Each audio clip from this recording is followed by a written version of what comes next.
It's still early. Where to now?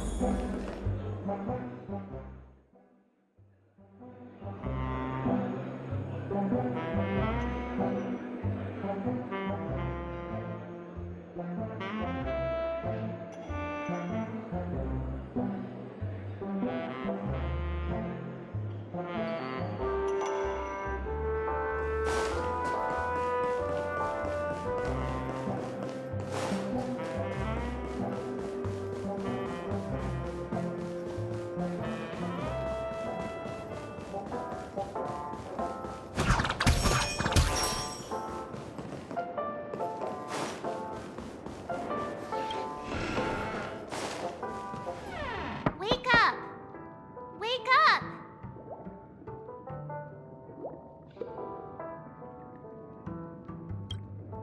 Hey! Wake up! The sun's frying your butt!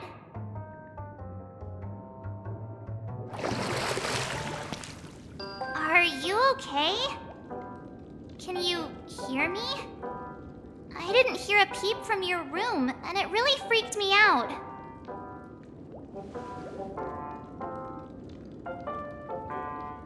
Hey, I was seriously worried when you didn't respond. Thank goodness. The Order's dream is over. Even though it's been a day, I still break into a sweat when I think about it.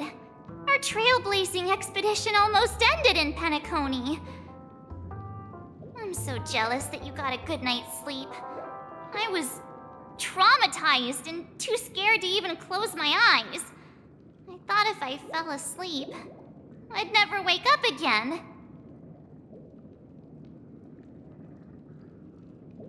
They've already left, leaving this kind-hearted girl to wake you up. You owe her big time. The Stellaron was sealed while you were sleeping. The ordinary people in Penacony have no idea what happened. They just feel like something's missing from their memories. The family's official statement was like, "The Charmony Festival was attacked by an unidentified Stellaron and came to a halt." After all, they can't just reveal the truth about the Order. Now, all the major lineages, except for the Oak family, are dealing with the aftermath. The family has invited the crew to the Radiant Feldspar as witnesses for an important meeting. Everyone's waiting for you, so hurry up and pack. We're leaving as soon as you're ready.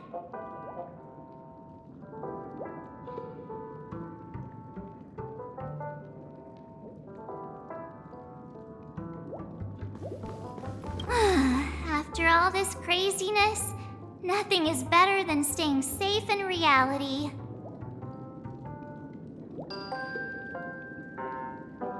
It's a massive airship, and it's awesome! I heard it's never shown to the public.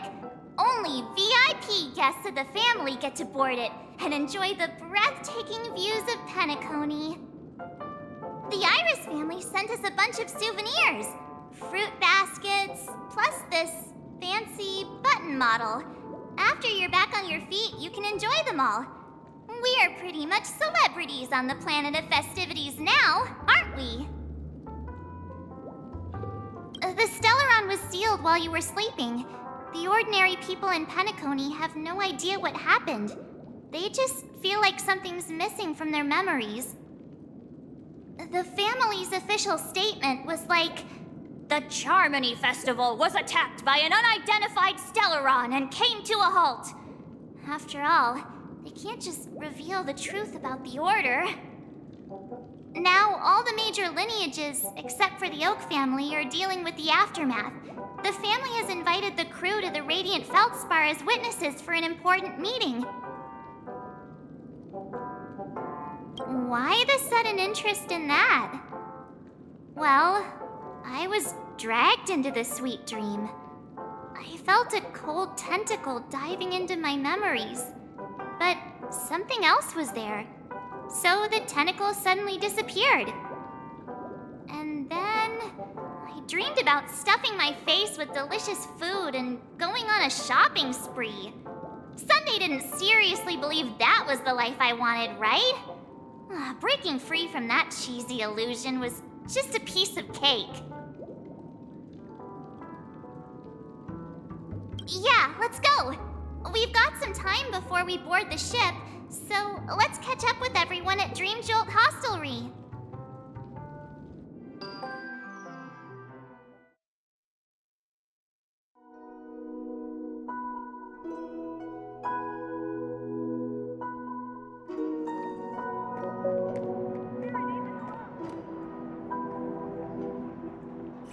How extravagant. Just like Epsilon. How was it? Did it live up to your dreamscape expectations? You already asked that when we first got here. Yeah, and you said no back then. But after all this madness, I'd say you've grown fond of it. Just a heads up, you're still on the Bloodhound family's wanted list, so keep a low profile.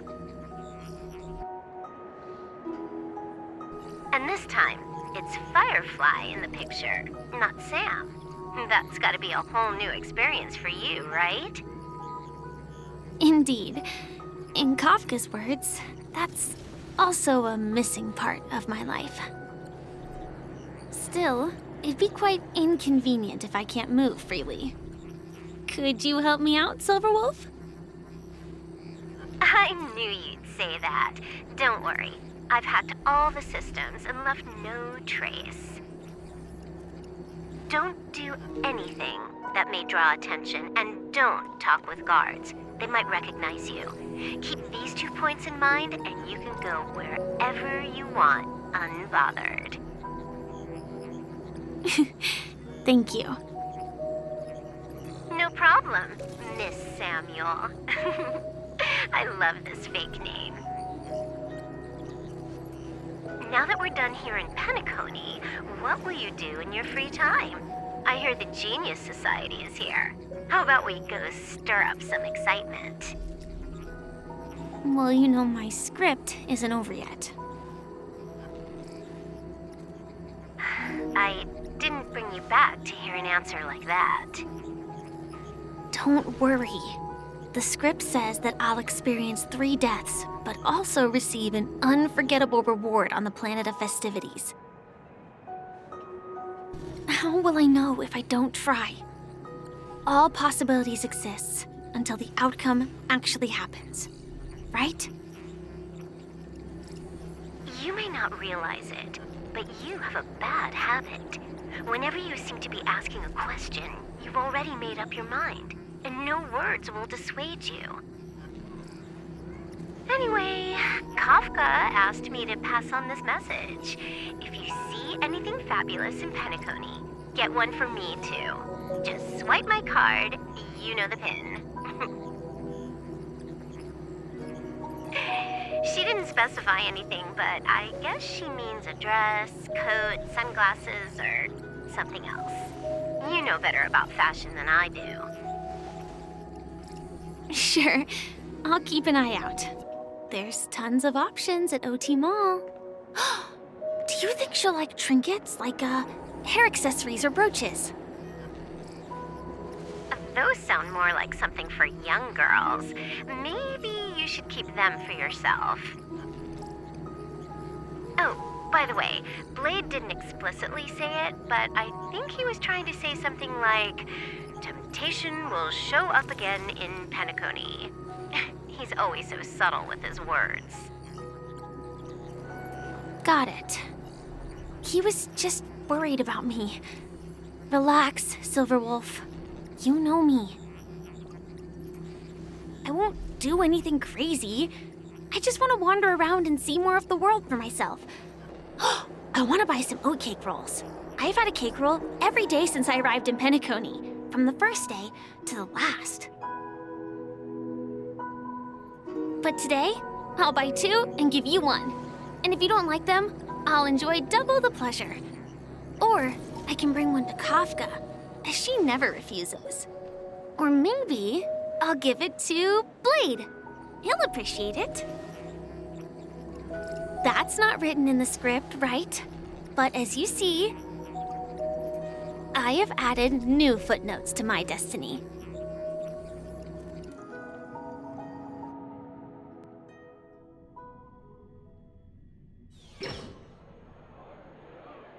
Welcome, Director Topaz.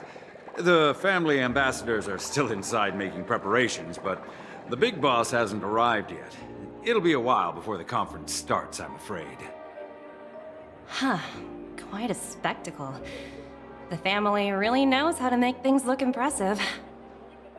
I thought they would choose a more formal and low-key location for the conference. I didn't expect them to go with a luxury airship. About this, Director. I've asked around. This airship, named the Radiant Feldspar, belongs to the Alfalfa family. This conference between the IPC and the family will have a direct impact on Penacony's future. Such an important event should have been held at it.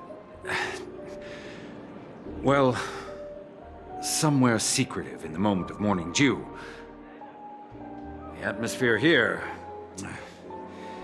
it doesn't feel serious enough. If I'm right, this conference is probably just a prelude. Whoever organized it wants to assess the IPC stance beforehand. This influential figure either has their own ambitions and wants to reach a preliminary agreement, or they plan to put pressure on us to make us back off. Oh, your mind is always so sharp, Director Topaz. And when the big boss arrives, please remind her to be cautious and watch out for any traps. Thank you for the reminder, but I don't think that will be necessary. When she's at the table, it's the others who need to be cautious. Just tell everyone on our team to stay focused on their tasks and not worry about the negotiations. Oh, got it. I'll do it right away. Oh, and one more thing. Don't call Miss Jade Big Boss in front of her, or there will be serious consequences. I mean, really serious. Got it. Thank you for the reminder, Director.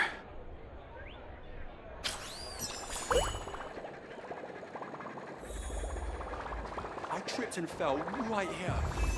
Just completely face planted.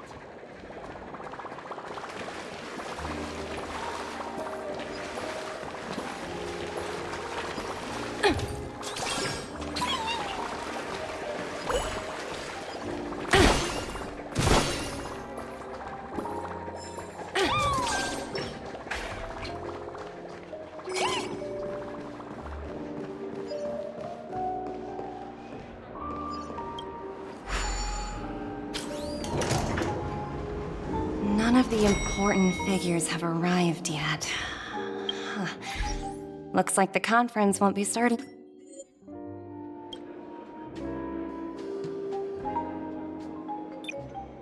For a while. Such a bustling place. I think I'll take a little walk around.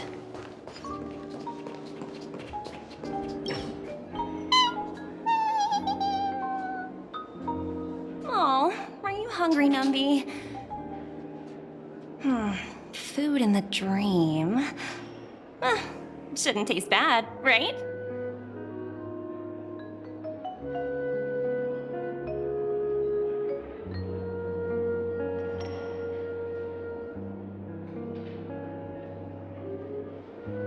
Numby! Catch!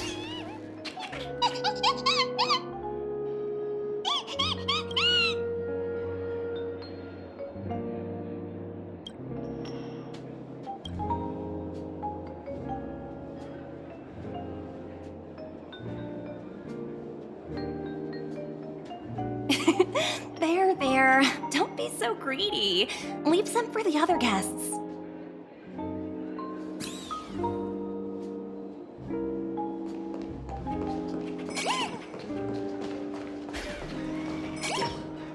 So many buttons. How many centuries would it take to press them all? Huh. Didn't expect those pooches to actually recycle them all. Huh? What are these?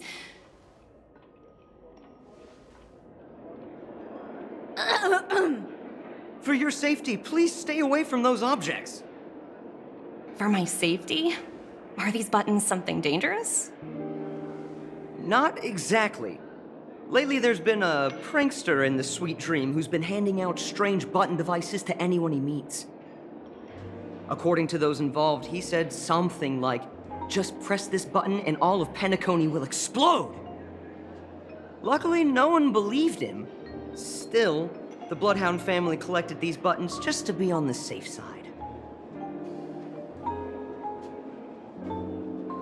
Where's that prankster?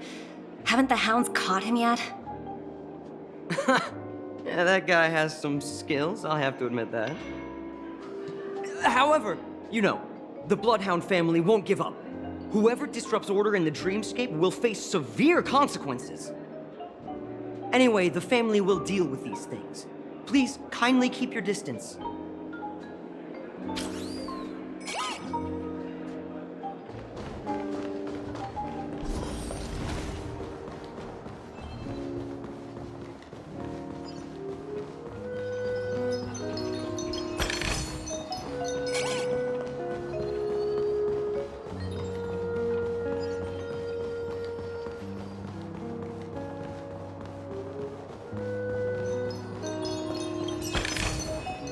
Hard work pays off.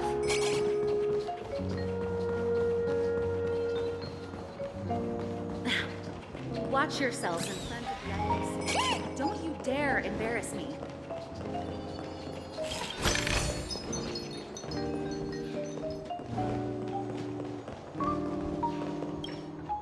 Greetings, madame. What can I do for you? Hello. Could you tell me more about the Radiant Feldspar? I assume you are the ambassador of the IPC Strategic Investment Department. It's my honor to assist you. The Radiant Feldspar is owned by Mr. Odie Alfalfa, head of the Alfalfa family. Mr. Alfalfa invested a significant amount in building this luxurious airship an Ember era ago, and it has been sailing across the 12 hours of the dreamscape ever since. Oh, so it's owned by old Odie himself. No wonder the ship is so lavishly decorated. Indeed, Mr. Alfalfa has impeccable taste. Only the most prestigious guests are invited by the Alfalfa family to board this airship. Please allow me to continue my introduction. The Radiant Feldspar had been cruising over the Sea of Dreams in Penacony for an entire Ember era. But its voyage was temporarily halted due to the recent reverberation. Reverberation? Such a formal way of putting it. You're really downplaying the whole thing. I apologize. Please continue. Following the previous reverberation in the Sweet Dream, the Radiant Feldspar had to suspend its voyage temporarily. Thankfully, the factors that disrupted the dreamscape have been resolved. However, due to, well, certain special reasons, the Charmony Festival, originally scheduled at the Penacony Grand Theater, had to be temporarily postponed.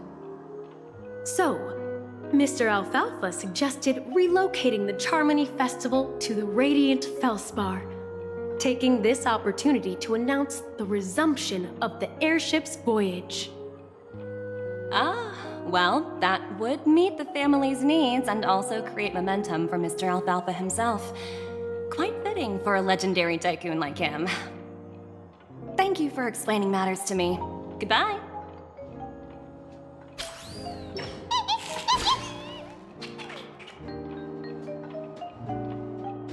Hello? The Talent Motivation Department? Again? Internal review? Will it ever end? I'm working on a major project. I don't have time to squabble with you guys. The way I handled the Urillo case was approved by senior management, and all of the project logs and calls are complete. Can't you check on them yourselves? I just don't understand. Why are you so fixated on this minor case and constantly escalating it?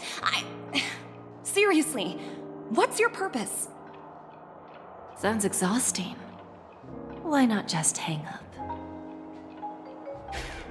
In my opinion, you handled that project quite well. A little ball of ice in exchange for the Astral Express's good favor. That's not a bad deal for the department. It's been a while, little Yelena. I've been looking forward to working with you.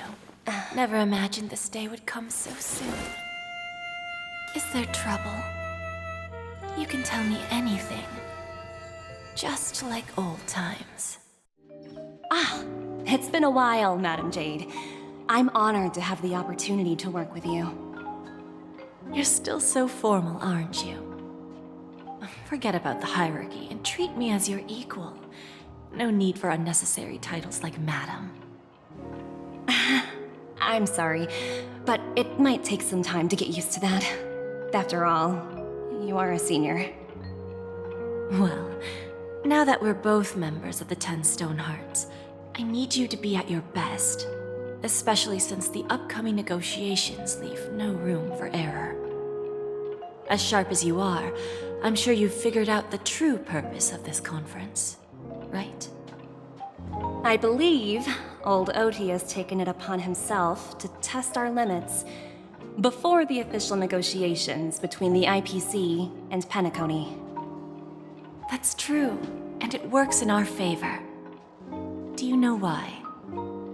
If we can reach some sort of agreement with old Oti beforehand, and gauge our opponent's boundaries, our future negotiations will go much more smoothly. That's the obvious benefit. Exactly. And the hidden benefit is that, as the head of the Alfalfa family, his actions suggest that the 5 lineages might not be as united as the Odes of Harmony would suggest. As long as the influence of Harmony hasn't completely permeated their core, personal desires will always have their way. Thankfully, influential figures in Penacony haven't entirely suppressed their own desires. It's similar to the power struggles within the IPC. The supposed all-for-one philosophy shared by the 5 lineages. It's just a slogan now that the Dream Master has gone. After the downfall of the Yoke family, old Oti's faction became the dominant force in Penacony. Even if we consider only the succession order, he's the longest serving and most senior among all the family heads. Yes, that's exactly why we need to handle the conference following an agreed-upon strategy. It's like playing a game of chess, where every move needs to be carefully thought out. Absolutely. The 3 steps of negotiation. Listen, test, and strike. That's what you taught me. Pretty clear. Although, you seem to have changed the order in the Yarilo case. That was based on my personal experience. I apologize for interrupting your conversation, but the family head is ready to meet the ambassadors from the Strategic Investment Department. Time to get to work. Let's prepare ourselves and meet that esteemed supporting actor. Remember, our goal is to create an opportunity for the IPC to enter Penacony. Aventurine has already made a small opening, and you and I, we're going to tear it wide open.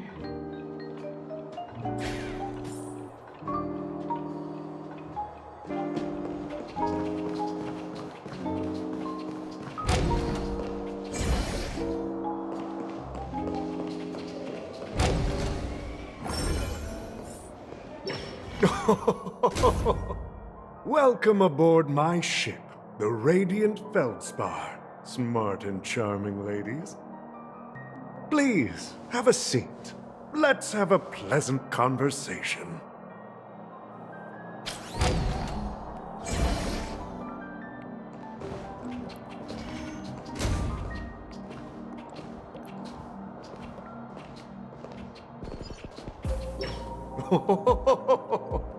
Welcome aboard, my dear ladies. Forgive me for any lack of attentiveness that might have led to a lengthy wait outside. No problem at all, Mr. Alfalfa. It's my honor to meet you in person. You may not be aware, but The book Odi Alfalfa, the biography, is a must-read for all Strategic Investment Department employees. After all, to many, you are the legendary figure who single-handedly built the Penacony economy. I expected no less from the 10 Stonehearts from the Strategic Investment Department. You're definitely skilled in the art of conversation. I always enjoy talking to smart people because we don't have to beat around the bush. We can just get straight to the point instead. Since I invited you IPC ambassadors on board, I'm sure you've figured out the topic I'd like to discuss, yes? The future of Penacony, if I'm not mistaken. Precisely. Those few words represent a terribly complicated situation indeed. Let's take that golden-haired guy who's not showing up, for example. He put in great effort and almost got himself killed. But what was it all for? Wasn't it eventually to create an opportunity for you IPC to regain control of the precious Astana? The wisdom and experience you've accumulated over 10 Amber Eras are truly impressive. Let's assume your assumptions are correct, Mr. Alfalfa. How would you respond to the IPC's actions? I appreciate your composure, Miss Jade. You must have witnessed much in your worldly experiences. However, perhaps you don't know much about Penacony. Old Oti won't sit idly by when faced with a greedy wolf.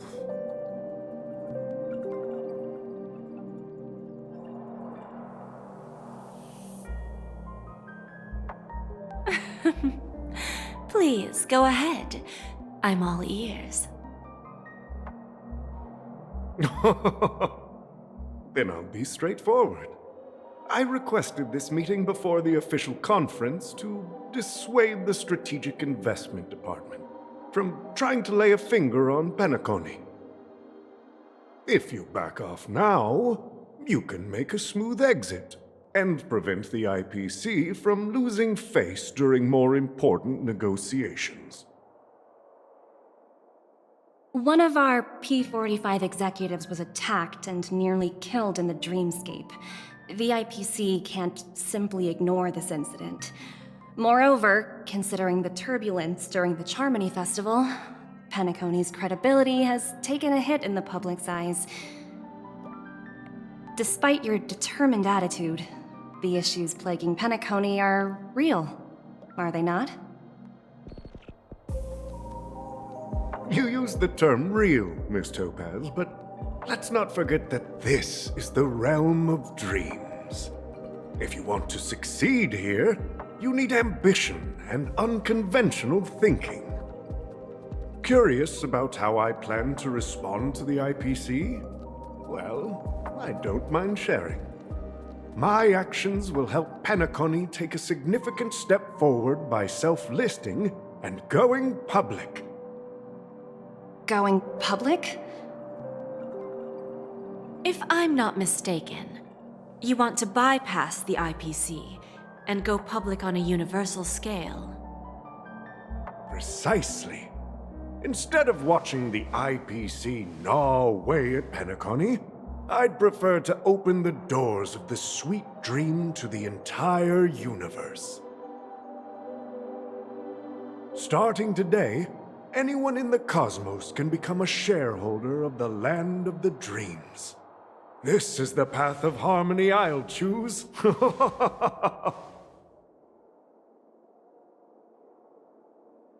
This reform should have been implemented earlier, but unfortunately, the Oak family were a bunch of blockheads blinded by order.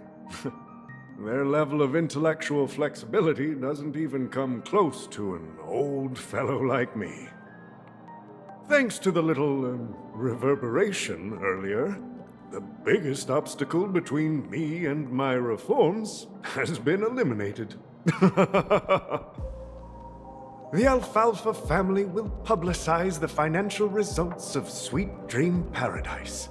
so that the entire universe can see that despite the catastrophe, Penacony still holds immense potential and opportunities, and that the family remains confident in its future.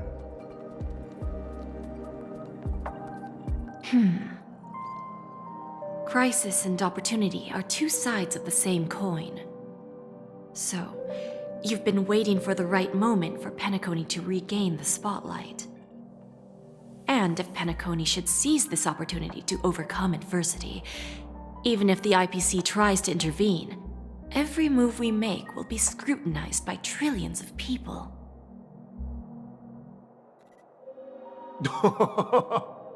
Now I'm convinced that you've indeed familiarized yourself with my biography, Miss Jade. So, about your next move. Please, consider it carefully.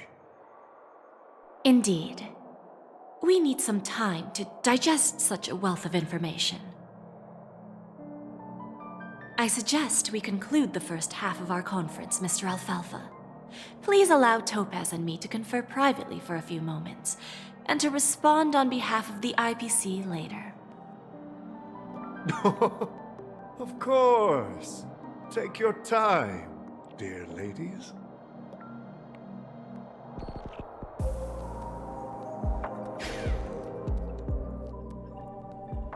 The Alfalfa family had a meeting with the IPC?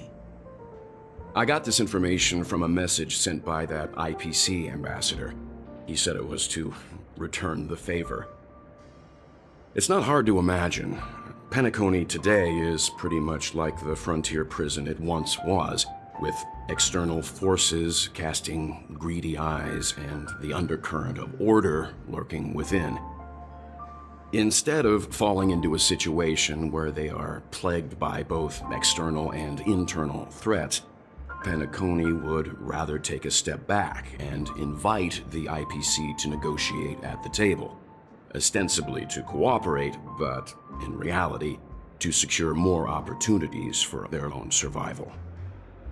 Well, no wonder they sought the mediation from the Astral Express. In your opinion, who should we stand behind?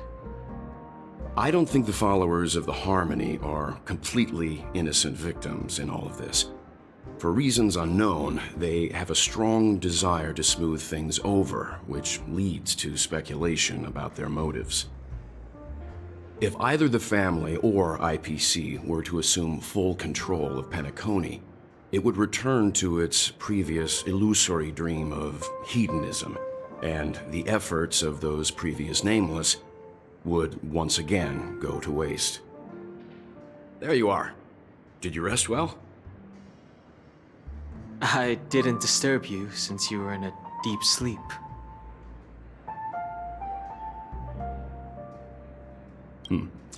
After Anna's dream was shattered, the family branch from the Montour system soon arrived and swiftly took control of the situation.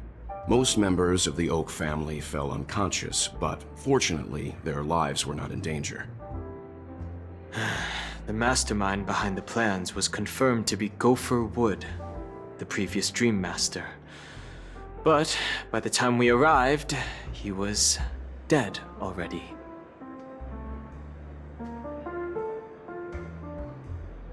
He'll face a trial. As for further details, the family would rather not disclose them. Ultimately, the public perceived the incident as an attack by evil forces targeting the Charmony Festival. They believe the family failed to safeguard the sweet dream, significantly eroding their credibility in the process. While quite different from the truth, this appears to be the outcome with the least impact. After all, you don't know who's awake and who's pretending to be asleep. Well, they'll open their eyes in the face of danger. Once the danger subsides, they'll embrace the sweet dream again. Here's a toast, with 3 glasses of Glory of the Trailblaze to all of you.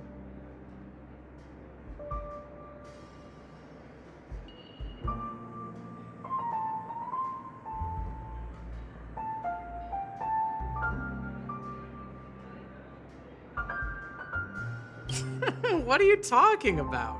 This is my lounge. It's good to see you all again. Although we might be saying goodbye again after this reunion. When will the Astral Express leave Penacony? We'll stay a bit longer, but not too long. So, this is our final meeting then? If this is a farewell, then it seems to be missing something. Music? Atmosphere? Maybe a special drink to honor those who are not here. Let's see. The mixed drink should be solemn, dignified, and unique, as we'll use it to pay respect to those fallen heroes. To the nameless, resting in peace, and to Gallagher.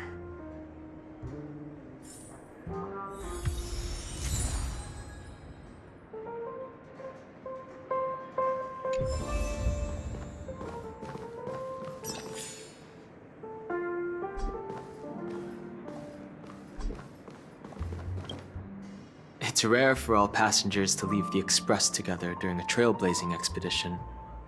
But for Penacony, it seems most appropriate. In my dream, the Express stopped at many places, and passengers came and went. However, the 5 of us were always present, and the journey seemed never ending. Perhaps this could be a deep-seated desire inside me. And upon realizing this, I knew it wasn't real. Given the conductor's presence, there's no need to worry about it. However, it's crucial that we soon return to inform Pom Pom about the Nameless.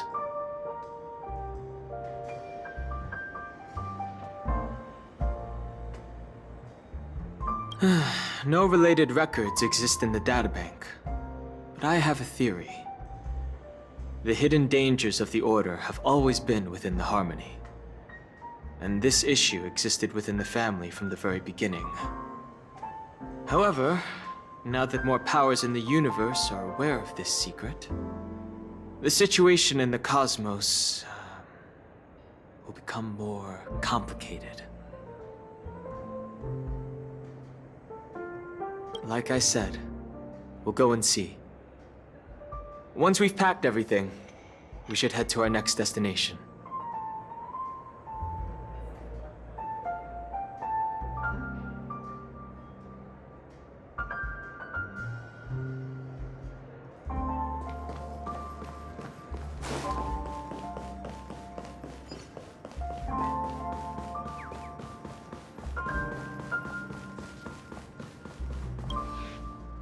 Guess what? Something weird just happened when I was on my way over here. Someone gave me a strange gift.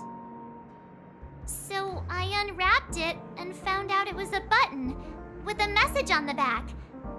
Just press this button and all of Penacony will explode. This sounds terrifying!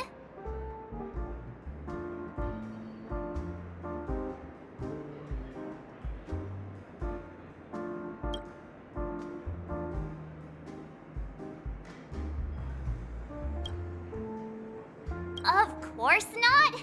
Who would press something like that?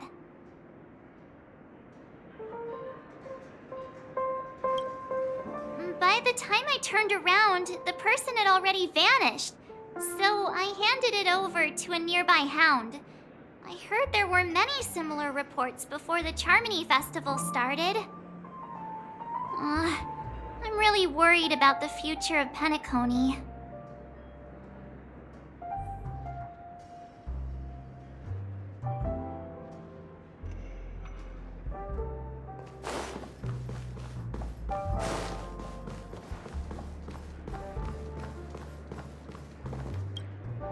This trailblazing expedition has been thrilling and memorable. Hopefully we've all gained insights about ideals, paranoia, clarity, and dreams from the experiences we've had. One bird longs for the earth and the other longs for the sky. Even if Robin had to stop her brother with her own hands, she won't give up on him. However, facing punishment from the Harmony is inevitable. He will face a trial. As for further details, the family would rather not disclose them. Since the family took up residence in Penacony, the Order has been hiding in plain sight under the guise of the Oak family, using the Stellaron's power to strengthen their hold on the Sweet Dream, which eventually resulted in disaster. That's the claim the family makes.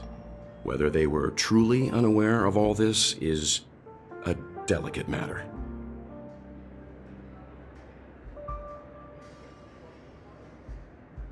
Venturine's efforts finally earned the IPC a seat at the table.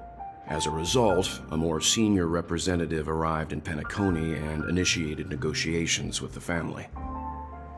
As far as the Astral Express is concerned, the IPC will make for an invaluable ally during the negotiations to prevent Penacony returning to its former ways. Well, it was somewhat surprising. In that dream, I returned to my homeworld and reunited with my long-lost friends. And for some reason, Acheron resurfaced in my mind. When I realized that her conclusion was not preserved in memories, I became aware of the bitter truth. The conclusion of a journey can often be sorrowful. All we can do is to try to make sure it ends on a happy note.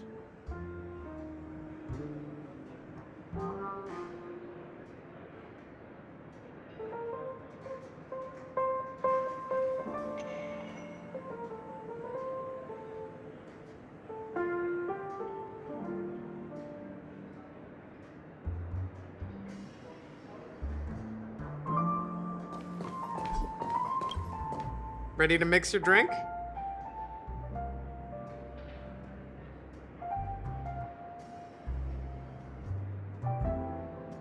I'm not sure. I haven't seen him since our last meeting at the lounge. Come to think of it, he always did come and go quietly. We used to discuss everything here. But every time he'd leave, I'd realize that I didn't know him at all.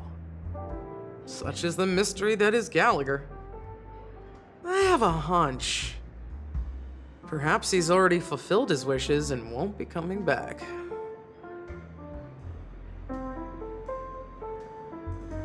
Before we start, would you like to talk to your friends? We have plenty of time.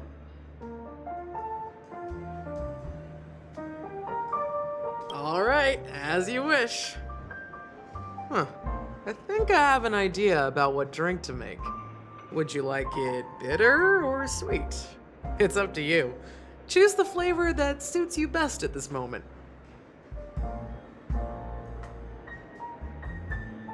Drowning sweetness. One of the most challenging drinks to make.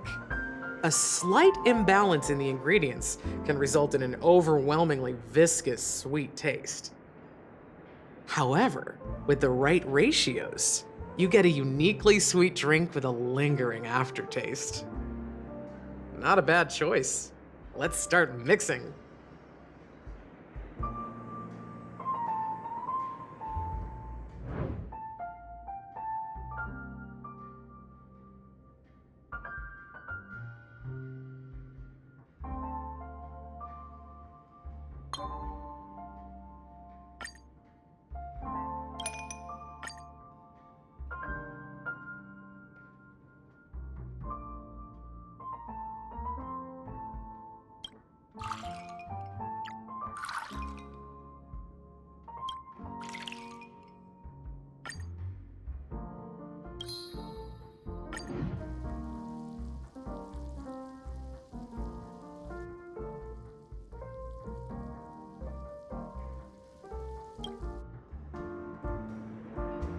Words always fall short.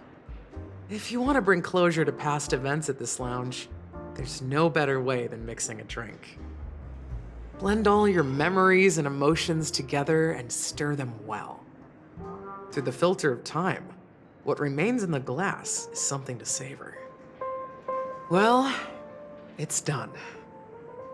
Here's to the nameless resting in peace, and to my friend Gallagher.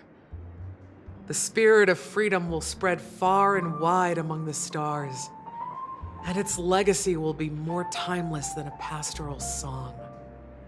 We're not accepted by the outside world, so we've gathered here. And one day, our souls will return to the same place. Cheers.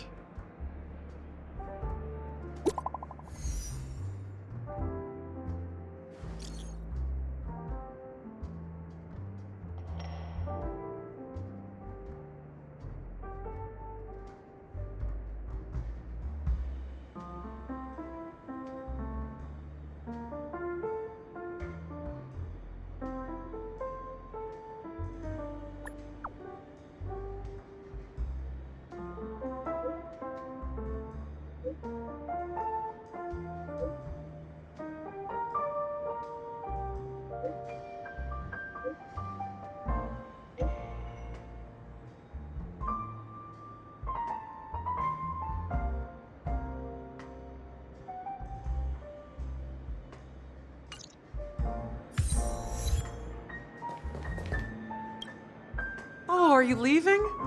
Well, then take this with you. I've mixed more of this last special drink for you. The past shouldn't be forgotten. So I hope it brings back the flavors of Penacony. Thank you. I'm sure it'll leave a lasting impression. If you happen to run into Gallagher, make sure he has a sip too. I know his tastes, and he'll be thrilled.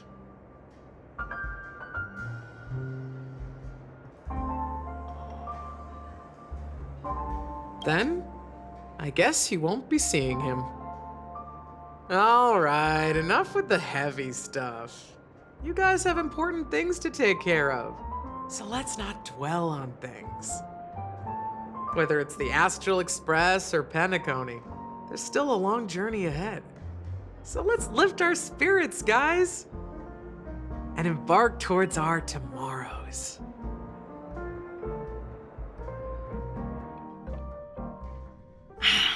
Old Odie is a tricky opponent. I didn't expect him to take the risky step of going public at such a critical moment for Penacony. Indeed. He's definitely bold. It's that kind of boldness that made him the Odie Alfalfa he is today. Still, the outcome is uncertain. Shouting loud doesn't necessarily carry any weight. What about the phone call I asked you to make, Topaz? Ah, they agreed. But it'll take some time before they arrive. Just as it should be. The sweet dew should be served after the bitter poison. Looks like we'll be skipping the exchanging apples step this time around. Now that we're dealing with a greedy merchant, a simple apple wouldn't make a difference. Well, I guess I included myself in that remark too. Now I'm a bit curious, Topaz. Do you think Penacony is a quality asset? Yes. Despite its recent calamity, Penacony remains a top-quality asset within the cosmos, with good credit, lucrative potential, and promising prospects.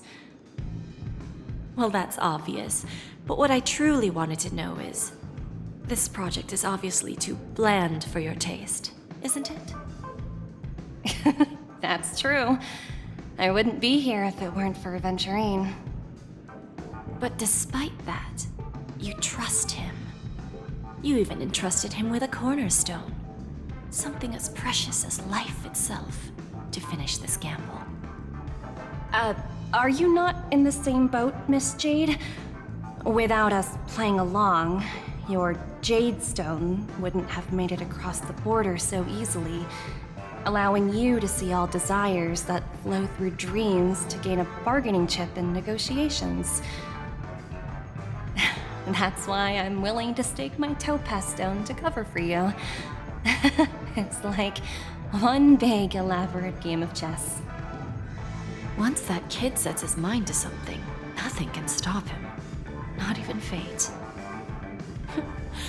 Well, at least he's still alive, and that's the best outcome.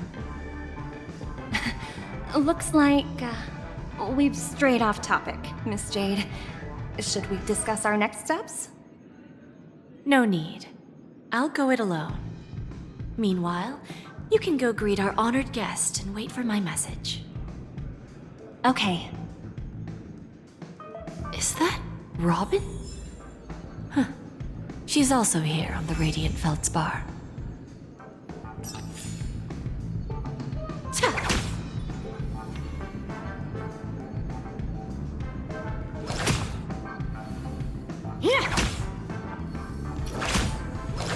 There's a good child. Do as you're told.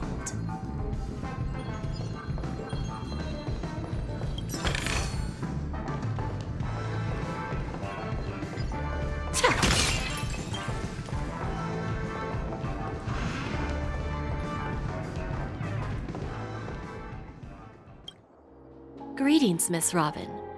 I didn't expect to meet you here. Miss Jade? Greetings. The opening ceremony for the Charmony Festival has been moved to the Radiant Feldspar, so I'm here making some preparations. How about you? Have you spoken with Mr. Alfalfa? I'm actually on my way to meet him right now. Do you know him well, Miss Robin? Unfortunately, I've never met him. I've only heard a few comments from the former head of the Oak family. Mr. Alfalfa is respectable when it comes to business, but in other respects, I can't say the same. Where do you think the future of the planet of festivities is headed? I believe the sweet dream will see its rebirth, just like the Radiant Feldspar resumed its voyage. The Harmony needs a new direction. Only by bidding farewell to the past can we actually sail into the future. There are no permanent allies or everlasting enemies, so let's both take what we need from this deal. Naturally. I'm looking forward to your performance. See you at the festival. See you later, Miss Jade.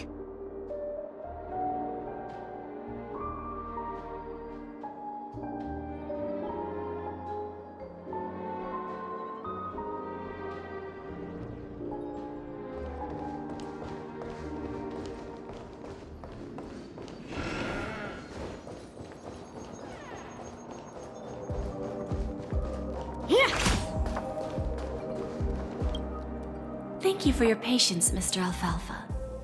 Let's continue our discussion. Figured out something already, Miss Jade? But where is Miss Topaz?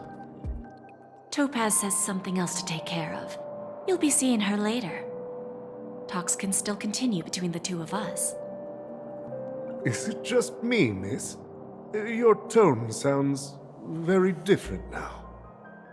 I need to set a good example for my junior. It's not a good habit to be too loose-lipped during negotiations, right? Now we can speak frankly and openly. Do you believe what I said, Odie? You're not the only merchant who has seen the changes in the cosmic market over the past 10 Amber Eras. Interesting. Now that's interesting. Good. It's good to be straightforward. Openness and transparency are my things. So, tell me, what's your next move? Unfortunately, I'd like to speak the harsh truth before laying out my plan. Let's cut to the chase. First, your plan won't work. Penacony has no way of sidestepping the IPC and going public. Second, you can't stop the IPC from entering Penacony. We've got all the time and connections in the world to find a way in. We'll keep tearing down and rebuilding this place until the Asdana system gets used to the IPC's ways again. Now, I'm repeating your words exactly.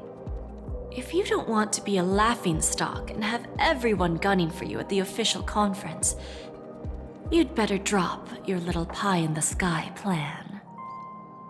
Oh, interesting. Indeed. You surely have a way with words. Now, I'm curious to know what you have up your sleeve.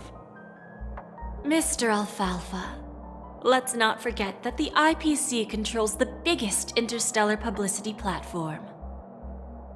More than half the news networks in the universe take their orders from us. The moment news spreads about Penacony going public, trillions of customers will immediately receive a message like this. The family's protection for Penacony has expired. Any mishaps in the dreamscape could result in permanent brain death. Care to guess how many ways we have to turn alfalfa credits into worthless junk within a measly 24 system hours?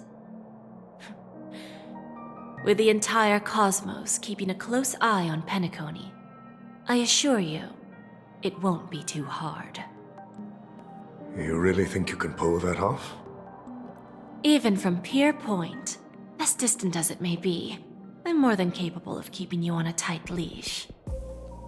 However, if you agree to give up that half-baked plan to go public, the IPC will assure you that we'll never jeopardize the interests of the family heads under your leadership. After all, we also need allies here in Asdana. The IPC can assist Penacony with financing, starting by acquiring 30% equity shares. With our financial support, stabilizing and rebuilding Penacony will be a piece of cake. 30% equity, you say? Who can guarantee you won't want more in the future? That's the brilliant part of it all. The answer is simple. No one. There are no guarantees. It all hinges on self-awareness and mutual respect. However, the board of directors will consider the interests of the family heads to some extent. You're a smart merchant, old Odie. Isn't the whole purpose of this elaborate game to showcase your business acumen and seek more benefits for the family? It benefits us if we both take a step back. And if that's not enough for you, I'm pretty sure that another goal of making Penacony go public is to expand the influence of the Planet of Festivities and attract more customers. I understand your concern, and I have a solution for that, too. Fine. Now I see your sincerity. As the head of the Alfalfa family, I don't think I have any reason to refuse your offer. However, as their chosen one, I still need one final answer. Go ahead. I'm listening.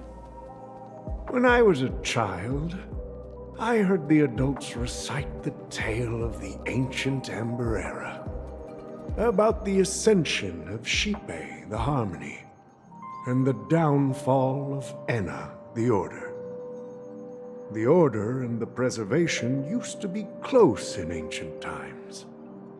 So, why does the IPC, as a follower of the Amber Lord, seek collaboration with the family instead of aligning with the Order? The answer is simpler than you think. It's all about credits. Everyone's favorite thing and the universally recognized currency among the stars. The IPC has the power to perpetually ensure their value. With each new world integrated into the credit system, the IPC adds another building block to its cause. Eventually, all exchanges, capital, and businesses will operate within a unified monetary system. By then, all planetary developments will be recorded in accounts with well-defined values and the ability for exchange and circulation. And the heart of everything will be Klepoth's credit. Ah, And then the IPC will be able to exert influence over everything. Our intention is to establish enduring preservation, so I'm sure you can understand. This universe doesn't need two types of order.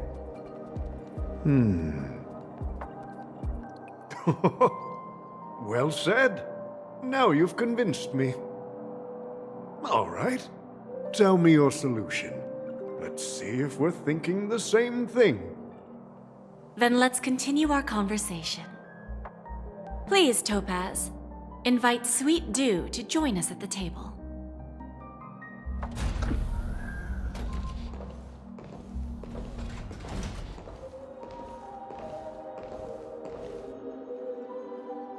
Thank you for your presence, Miss Himeko.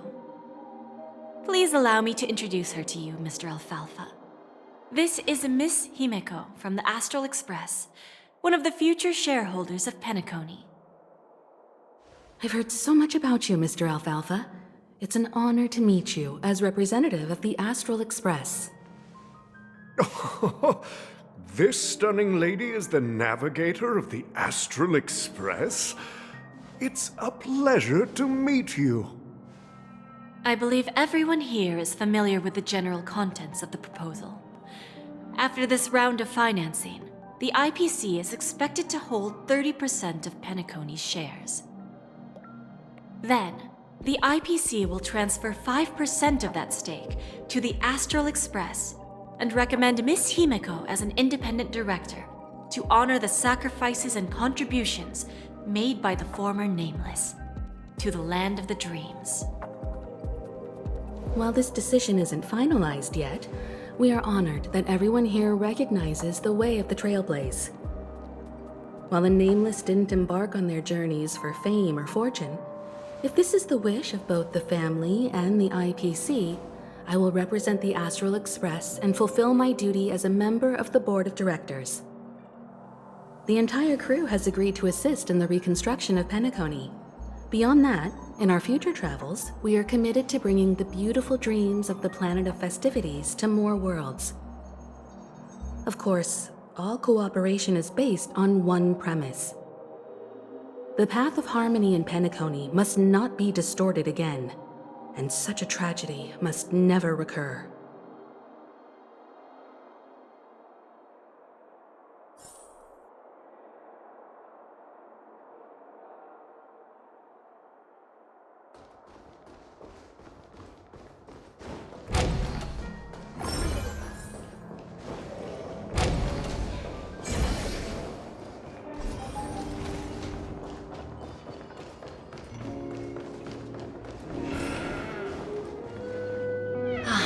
Old OT is in agreement, so the issue is settled, I presume.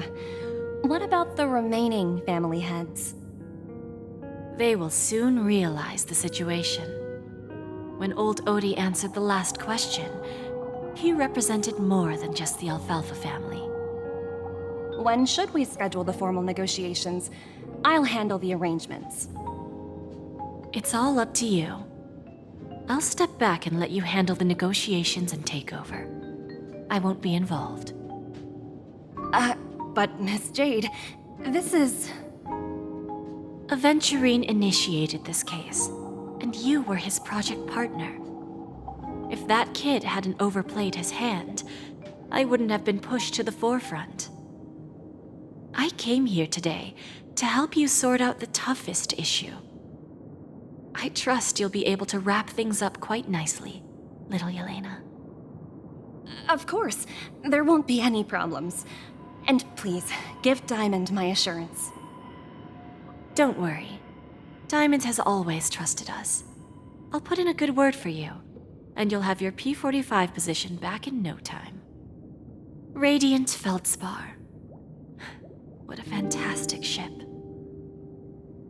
Now that my business is done, it's time for me to indulge in my own little hobby.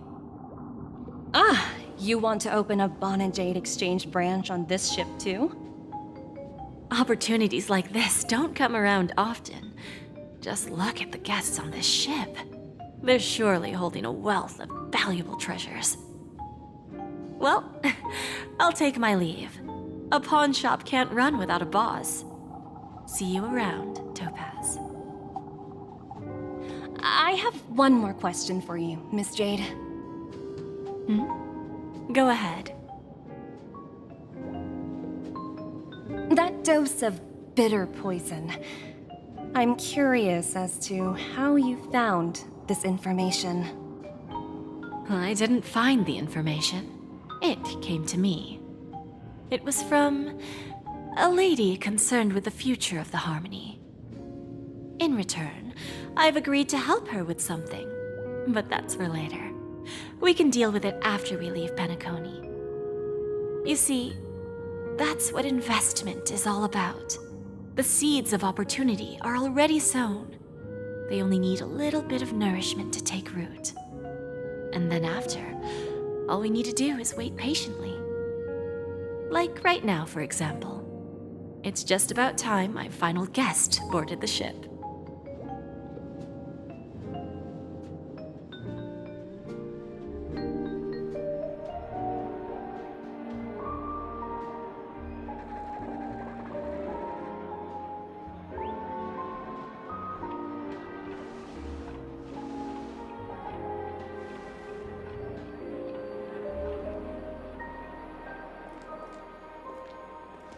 Sneaking in was way easier than I thought. The family's security is as lax as ever. So, this is the Radiant Feldspar. So luxurious. A pawn shop that grants wishes. Is there really a place like that on the ship? I'll find out for myself if the rumors are true or not.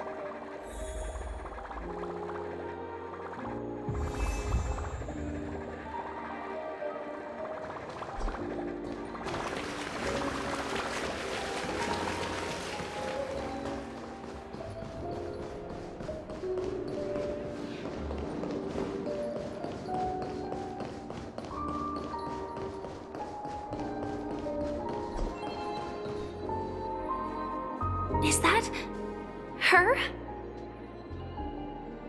Huh. Vanished in the blink of an...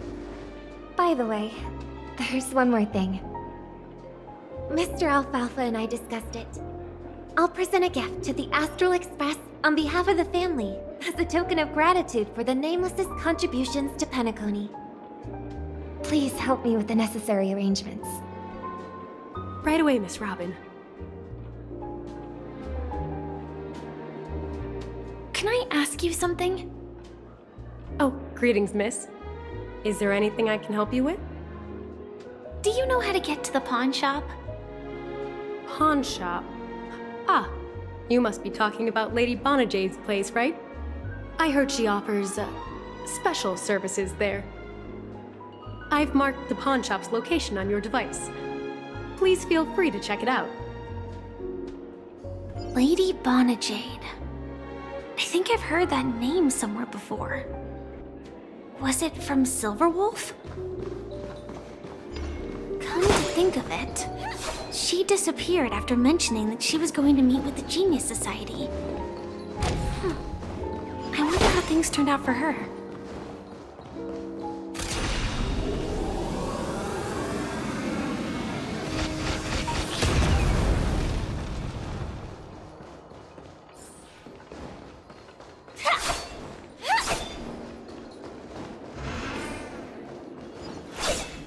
Welcome to Bonajade Exchange, Radiant Feldspar branch. How should I address you, dear lady? Just call me Samuel. Samuel. Nice name. So what do you need, Miss Samuel? And what are you willing to give up in return? I want to keep on living. And for that, I'm willing to give up everything I have. Everything you have? That's right. Everything. Miss Samuel, I think you'd best turn around. It seems you're not quite familiar with the term pawn. What do you mean? I mean it literally.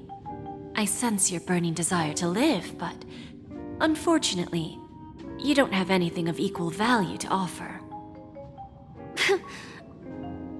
Okay. A pawn shop that grants wishes. I see. It's just a marketing gimmick. Well, that's quite a harsh accusation. I understand you may not fully comprehend what I mean, but don't worry.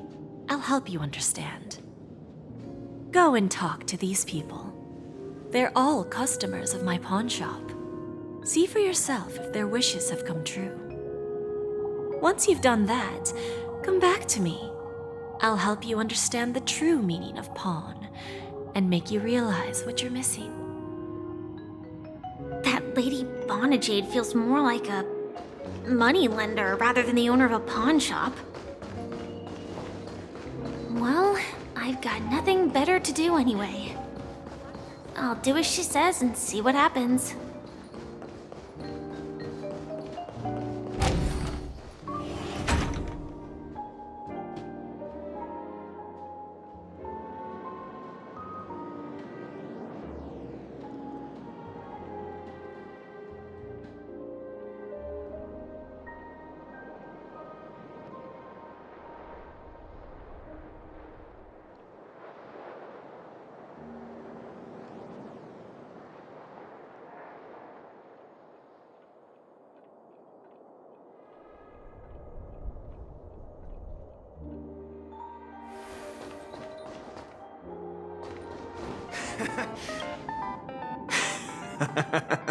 You stupid little girl. Coming back to lose more money, huh? Enough talk. Let's get started. This will be our final game. I'm betting my entire fortune. Oh, a big talker, huh? All right, let's see what you've got.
I actually won!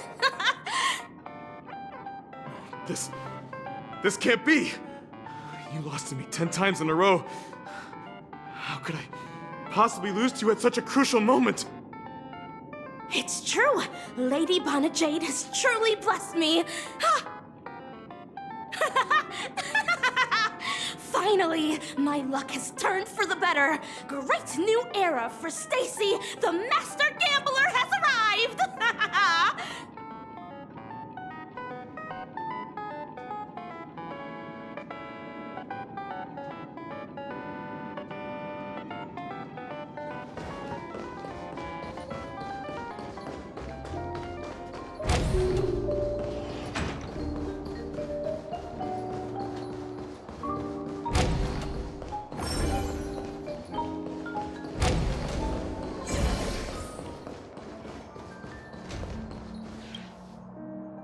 Prepared a gift for you, Dorothy. Check this out. Whoa, what a beautiful necklace. Is it made of cymophane? It's stunning. How did you know I love jewelry made of cymophane? It has the same purple hue as the necklace my dad gave my mom. I've never told anyone about it. How did you find out, Del?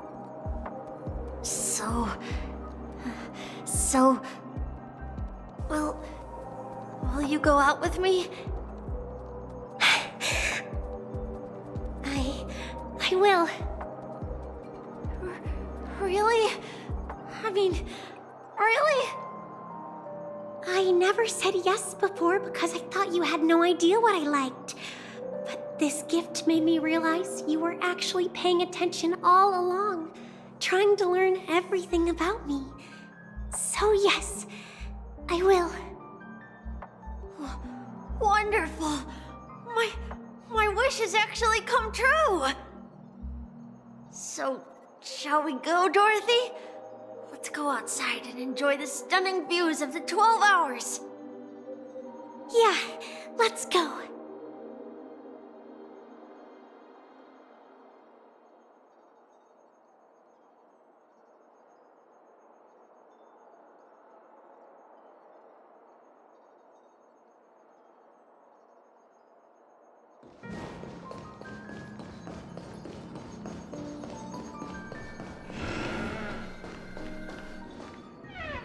Hey, did you see that? The gray-haired one outside. Don't look around, just focus on your drink. Seriously, they look like a total lunatic. Is that her?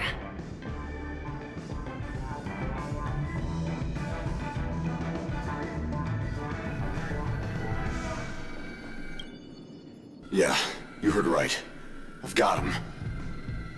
He's been hiding at the Moment of Soul in Penacony, using a fake identity. And he even posed as a professor at Paperfold Academy. I've made a deal with the family. We'll leave the extradition-related paperwork to you. How'd I find him? Well, let's just say I had some help from an influential figure. Don't ask for the details. 22 years. Yeah. 22 years of chasing this guy all over the cosmos. You know, never thought it'd end up like this. Right here. I'm gonna hang up for now, partner. I need to raise a glass to myself.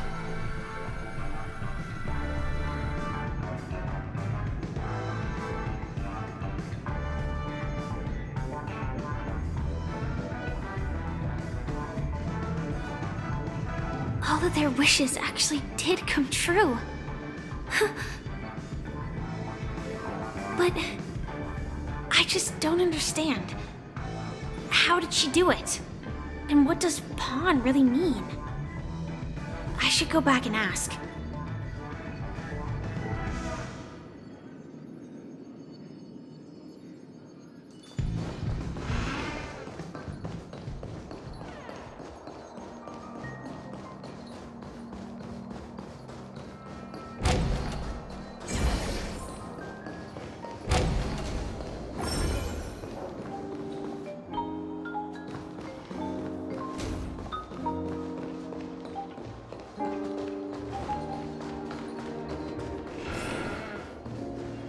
So you're back, Miss Samuel. Yeah. I found those people. And it seems their wishes did come true after visiting the Bonajade Exchange. But I'm not sure what you want me to see. They all seem to be living fulfilled lives. Not so fast. This step was just to show you that the Bonajade Exchange is genuine. That I had the power to grant their wishes. And now, I'll tell you the price they paid. Del was from a wealthy family. He was head over heels for Dorothy and wanted to win her heart. So he made a deal with me. He put up his entire fortune in exchange for a gift that would impress Dorothy. It was a piece of cake for me, thanks to my IPC connections. However, Del will soon find himself evicted from the dreamscape because he can't afford his room. Whether he can bounce back from poverty, well, that depends on him. Let's just hope that necklace will keep the relationship from crumbling. Then there's Stacy, a lady with a gambling addiction. She wanted some serious luck, but she had nothing to offer. So I took something else instead. I took away all her close relationships. From the moment she stepped out of the Bonajade Exchange, every casino in the cosmos would remember her name. But her parents and siblings would sever ties with her, and it would be impossible for Stacy to make any real friends again.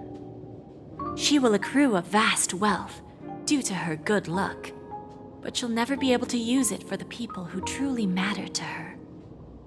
As for Detective Walker, he spent 2 decades chasing down a wanted criminal for some heinous crime. But he never caught the guy. In his desperation, he came to me. He offered his own memory system as collateral. In due time, his memories as a detective will be erased, and he will completely forget his own identity and all the sacrifices he has made. Interesting, don't you think? I fulfill people's desires and grant them favors, and soon they come back to me with even greater desires. When people see others' desires get fulfilled, they develop their own desires. It seems like an endless cycle, but it does have a goal. In the end, I will get what I desire from this whirlpool. And patience happens to be one of my greatest strengths. So now, do you understand what you must give up, Miss Samuel? Or should I address you as AR-26710, a remnant of Glamoth's Iron Cavalry? I'm not surprised. You are much calmer than I expected. Entropy loss syndrome. Truly an unjust misfortune, isn't it? The higher-ups in Glamoth implemented such a failsafe within the genes of their warriors, just to make sure the Republic's most powerful weapons wouldn't fall into the wrong hands. As for the price, those Iron Cavalries weren't exactly seen as regular, independent humans, so there wasn't really a price to be paid.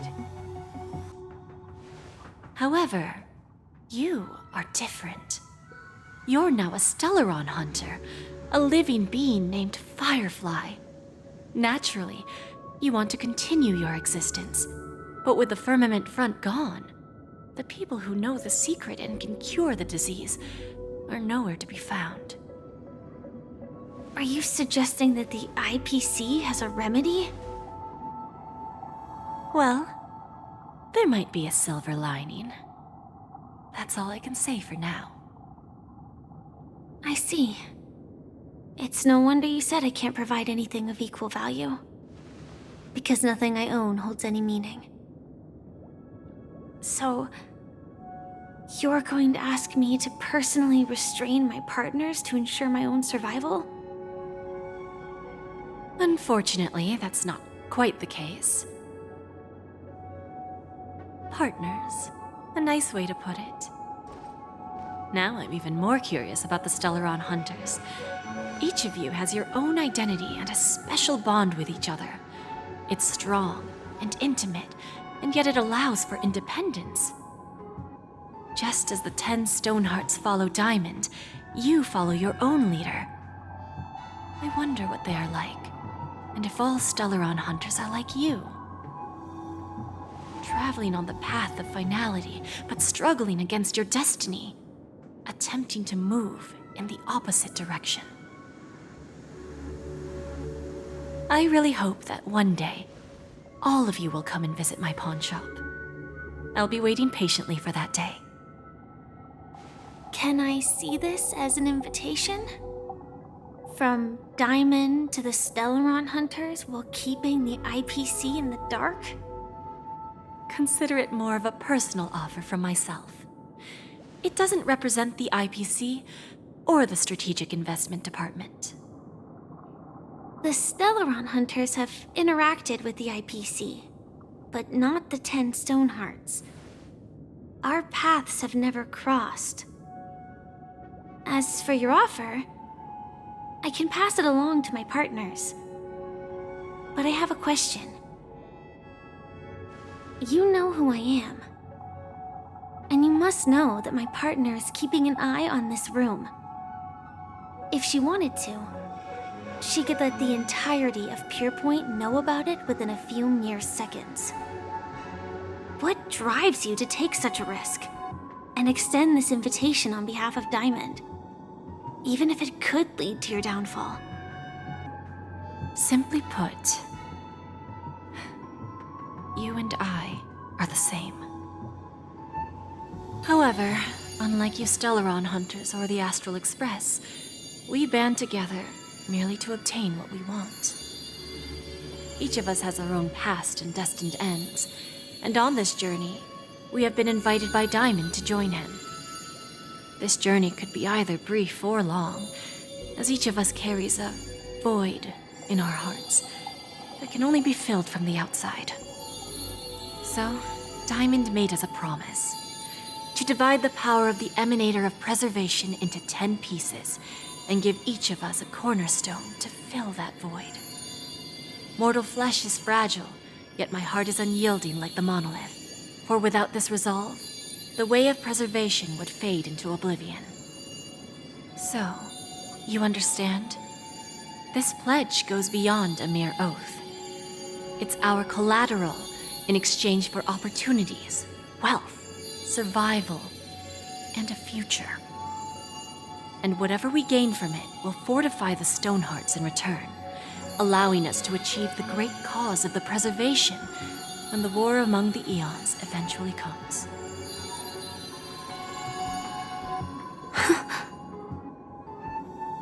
I understand. Take your time, child. You don't need to give me an immediate answer. Like I said, patience is one of my greatest strengths. If fate turns that page, our paths will cross again. It's a shame, though, that this pawn shop can't give me what I desire. My last attempt in Penacony. Well, it ends with hope.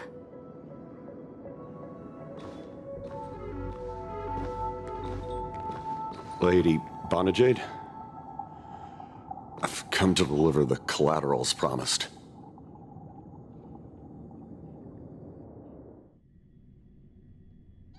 Turns out, the meeting to decide the future of Penacony went much smoother than expected. With little debate. The Charmony Festival's opening ceremony is starting soon. I should head down and take a look. This airship has quite a few treasures, a bountiful harvest.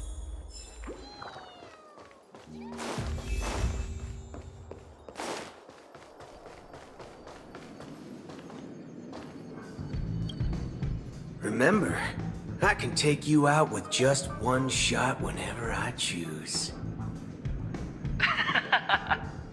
Oh, that'd be my honor. Don't worry, I hate cheating at the table. You better. Ah, look who's here. The great hero of the Astral Express. The most dazzling trailblazer in all of Penacony. Oh, you're here too.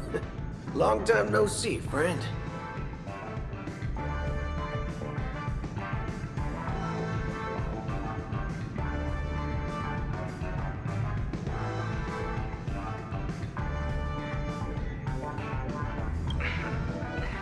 Merely a greeting of platitudes. As long as you and I have an understanding. Let's set aside those under-the-table dealings for now, partner. Don't want to spoil the festive mood of the Charmony Festival.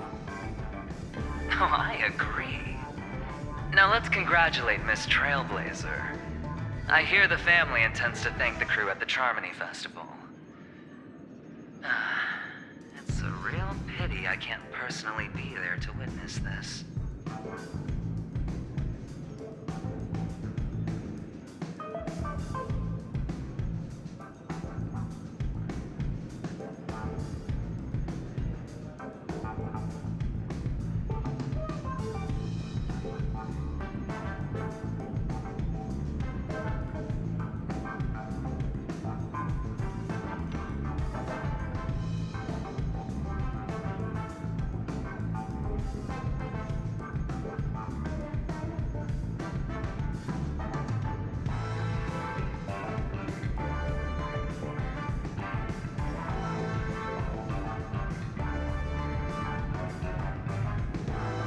My job was just to give the IPC an opening. Other things aside, I think I did a pretty good job at achieving this. While you were at Dreamflux Reef, we were actually close by. You wouldn't have been able to dig up so much dirty information without the help of a knowledgeable friend. But that emanator didn't pull any punches. My body couldn't hold out too long. Otherwise, this would have been settled in a much cleaner manner. No problem. Punishing the wicked and eradicating evil is a top priority. Would have been strange if we sat it out. Making an entrance like that, us Galaxy Rangers are making a comeback. Reckon you'll meet quite a few followers of the hunt on your journey. Do me a favor, pass on my regards, will ya?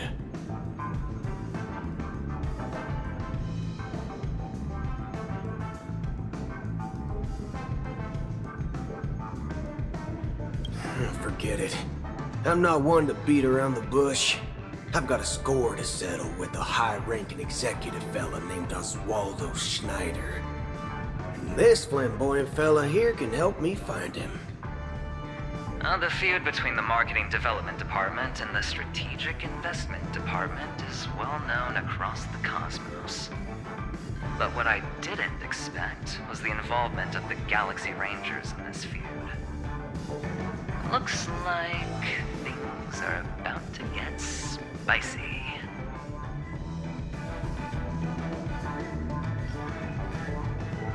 Thank you.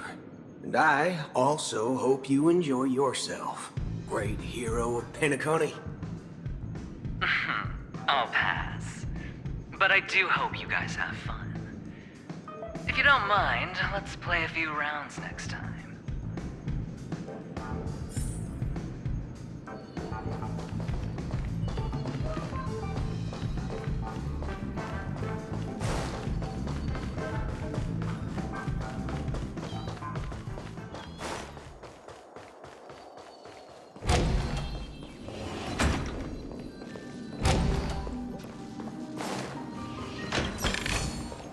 Is that all?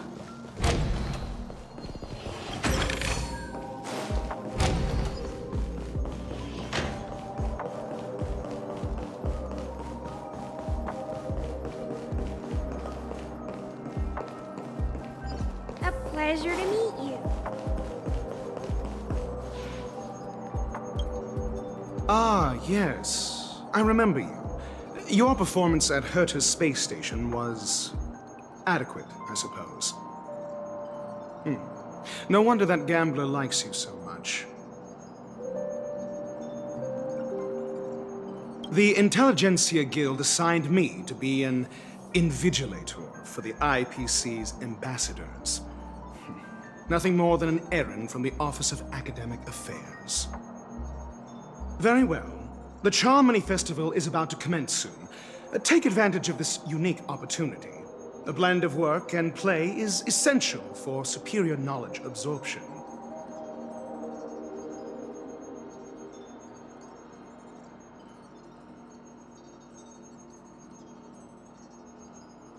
The executives of the IPC and the Guild say that we are strategic partners.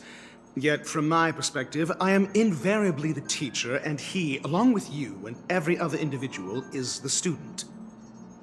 From this perspective, Aventurine isn't what you'd call an ideal student. Yet, he's also not utterly obtuse. Alas, the void within him can never be filled by talent and knowledge. Let's hope he doesn't turn into a philosophical zombie.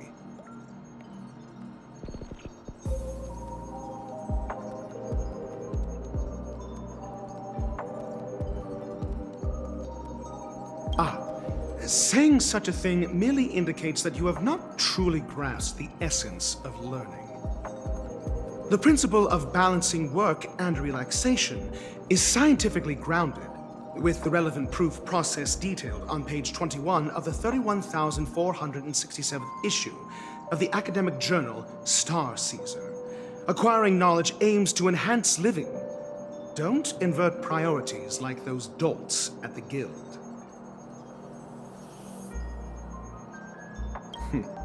Then you'll excuse me.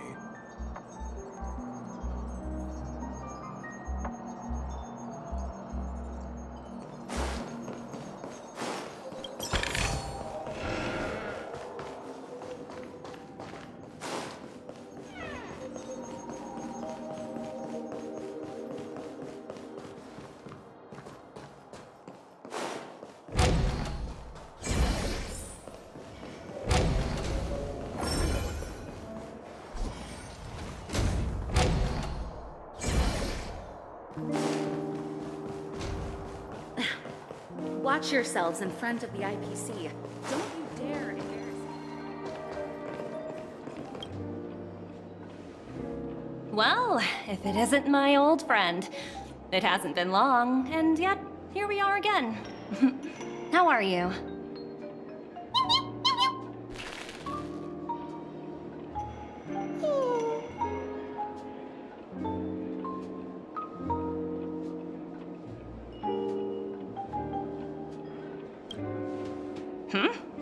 So direct.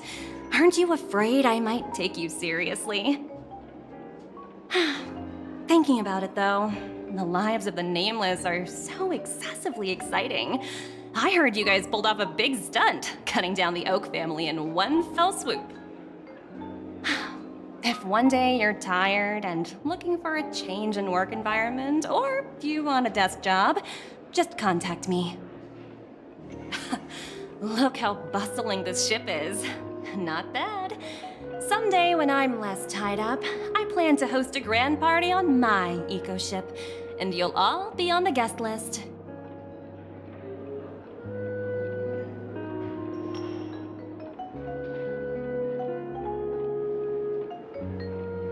Transform? What are you saying? Oh, I understand now. You're referring to Aventurine's cornerstone, right? Sorry. Compared to him, my ability is not as visual. Guess there is no harm telling you. The abilities of the 10 Stonehearts' cornerstones are all different. Some can even read your thoughts, grasp your desires. So, be careful. Now that I think about it, it was good that Branya got there when she did in Bellabog. If she came any later, we probably wouldn't have ended up as friends.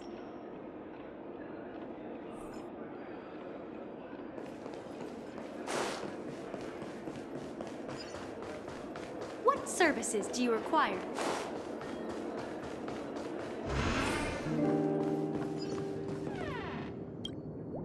Hey there, lively lady. Welcome to the Bonajade Exchange. What should I call you?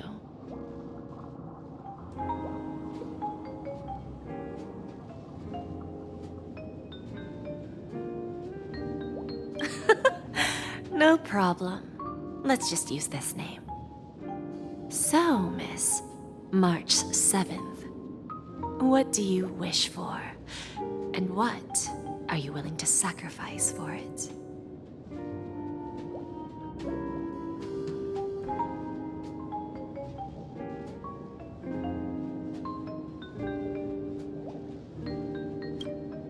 Oh, this is your wish.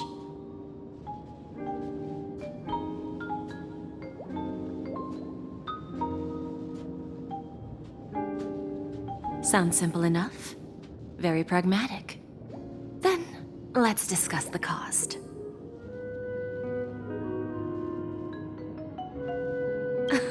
I wouldn't be too worried. To fulfill this wish, the thing I need is simple. The tail of an animal. Well, it's a two-legged animal with black fur, a round head, and long ears. It's omnivorous and is prone to mood swings. Most importantly, it has mastered the human language and can communicate. Bring its tail to me as collateral, and your dreams will come true.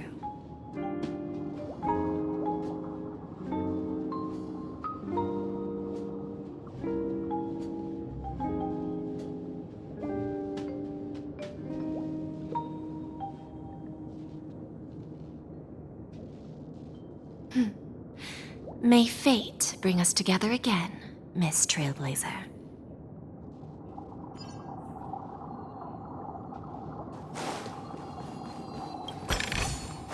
Is that all?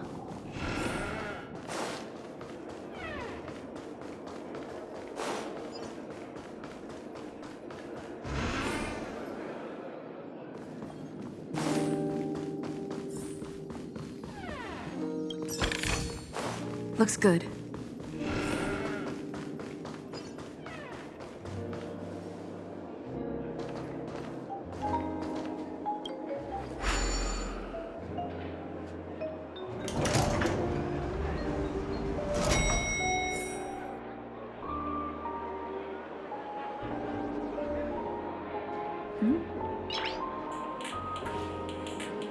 Nice.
The festival hasn't started.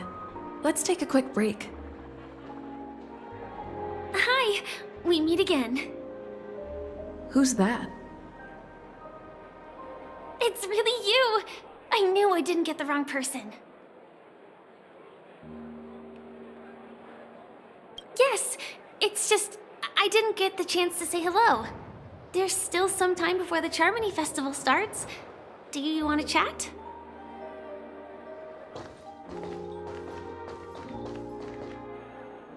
Two murder cases, a showdown with the IPC's ambassadors, the legacy of the Nameless, and a remnant of the Order who wishes to replace an eon-created paradise with a dream.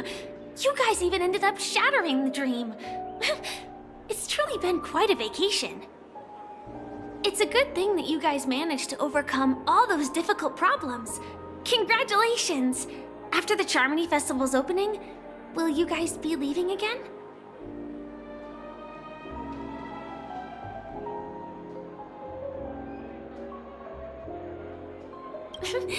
There will always be somewhere. After all, you guys are on the path of the Trailblaze. Before joining the Stellaron Hunters, Elio told me that this journey will tell me how to live on. That's all he said. As for the rest, it's up to me to find out. So, I'll pay extra attention to any leads that will let me live on. This trip to Penacony is no different.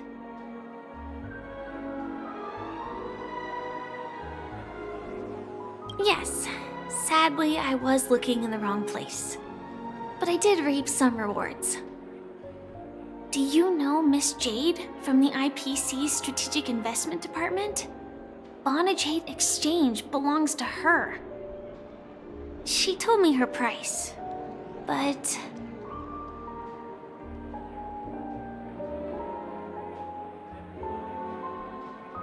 No. But what she wanted wasn't my answer either. Of course, I want to live on. But... what fate owes me? I want it paid back, not passed on. No one else should be involved because this is a grudge between me and fate. Speaking of which, actually, I feel that I still owe you a formal apology for that matter with the performer of the Iris family. Even the smallest of lies can turn into a betrayal as sharp as a blade. I'm sorry.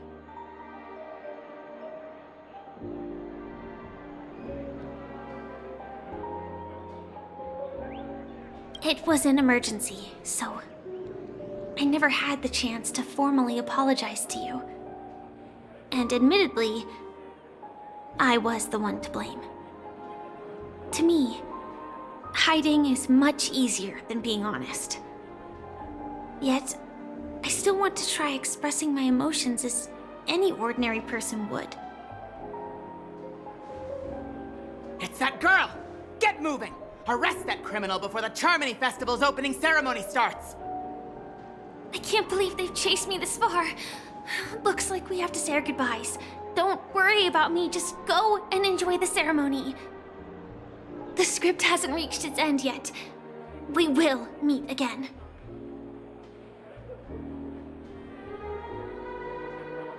I hope she's okay.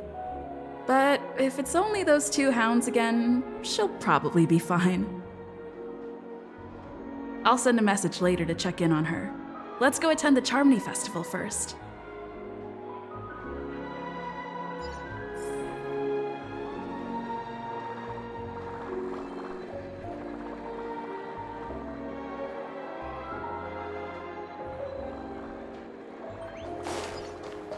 Let's take a seat here. Everything is settled. But there's still some time left. Maybe I should take a walk.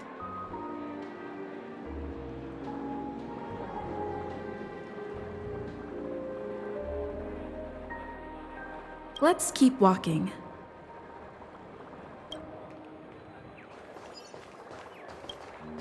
Let's take a seat here. Everything is settled. But there's still some time left. Maybe I should take a walk. Forget it. I've done enough walking around already. Let's take a seat and rest for a while.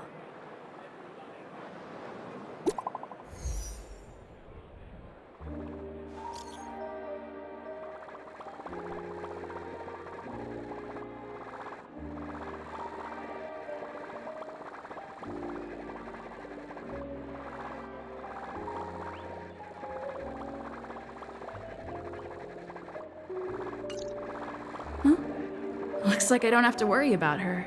Let's wait for the opening ceremony to start.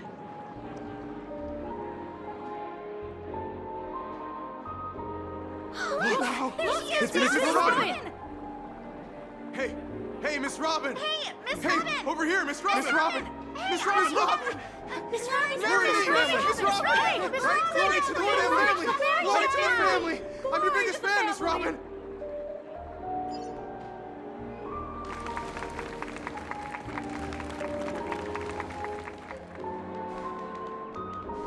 Distinguished guests, fellow family members, ladies, gentlemen, and friends from all over the cosmos. It's a pleasure to join you all in celebrating the grandest ceremony of the Amber Era, the Charmony Festival. Firstly, on behalf of the Penacony family's 5 major lineages, and on behalf of myself, I'd like to extend a warm welcome to all our guests.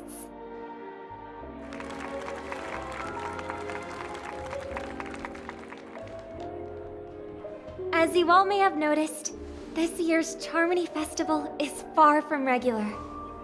Thanks to the efforts of everyone, this celebration is unprecedented in scale, with factions from across the cosmos in attendance. Not only that, the customary opening ceremony held at the Penacony Grand Theater has now moved to the Radiant Feldspar, the very airship you all stand upon. We invite you to express your warmest applause and deepest appreciation for OT Alfalfa, head of the Alfalfa family, for his selfless devotion to the Harmony's cause.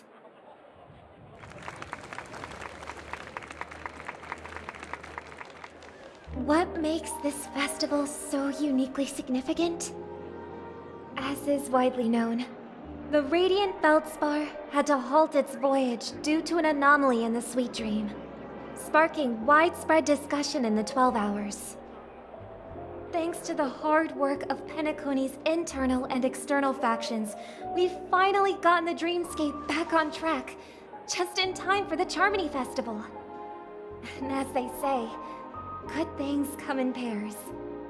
The Charmony Festival not only celebrates this achievement, but also marks the relaunch of the Radiant Feldspar. And finally, the last reason.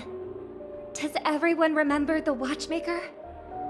In truth, the family has poured their efforts into this festival just to commemorate this legendary luminary. The father of Penacony, Mikhail Chard Legwork, one of the legendary Nameless who laid the foundations of Penacony. In the most bewildering times of the planet of festivities, it was he who descended from the sky with his companions, who taught us through trailblazing where freedom lies. It was also they who led the vanguard in the pioneering of the Dreamscape, in exchange for what is now known as the Paradise of Harmony. It can be said that Penacony's splendid success today is deeply rooted in the trailblazing ethos the Watchmaker planted within us. Only by honoring this trailblazing spirit can we fulfill our mission and spread harmony to a broader audience. Aw, that's so nice of her. She's talking about us.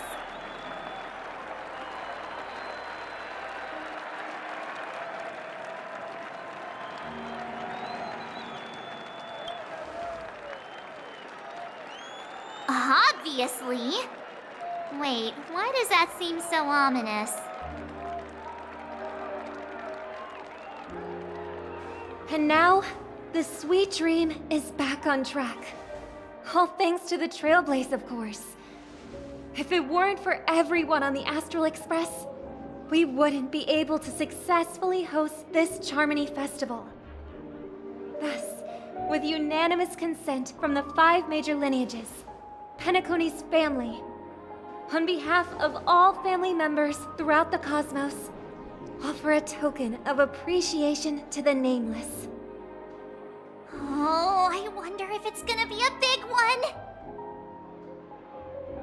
we will transfer ownership of the Radiant Feldspar to the Astral Express. A meager appreciation that we hope you will accept with grace. Let us gift our applause and cheers to these brave and dauntless Nameless. Nameless! Nameless! Nameless! And now, I propose a toast. To harmony, to the Trailblaze, to the future of Penacony and the universe, and to the generous Alfalfa family head, Mr. O.T. Alfalfa. Cheers! Cheers!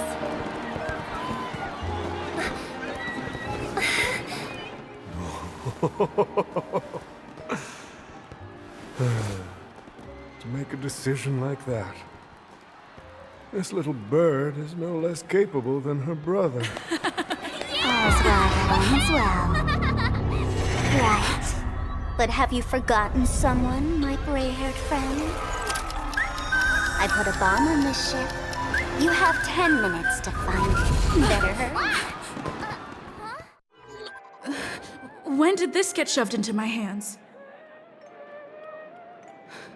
There's still so many bombs. Now's not the time for plot twists. I can't handle this alone. Time to create a group and inform everyone.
All set.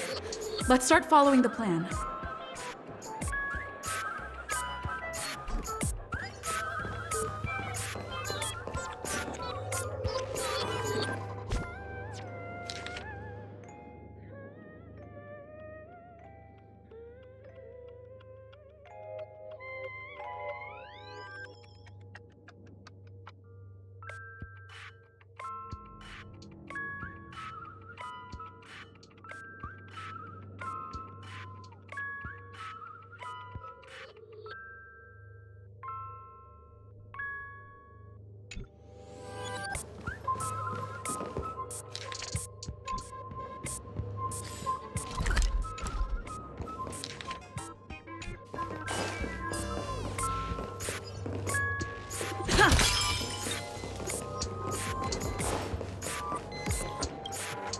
You finally arrived, oh great gray-haired little one.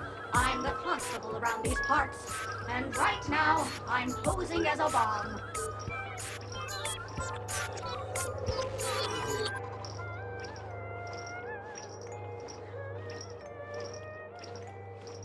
What do you know? This is called foreshadowing. All right, now that you've found me, it's my turn to complete my mission. Next, I'll count down from 5 and then explode. 5, 4, 1. Is it really that important? I'm not even a real bomb. Was it surprising, shocking, horrifying? No? Really? Fine. That's too bad then. You really ought to learn how to win a girl over.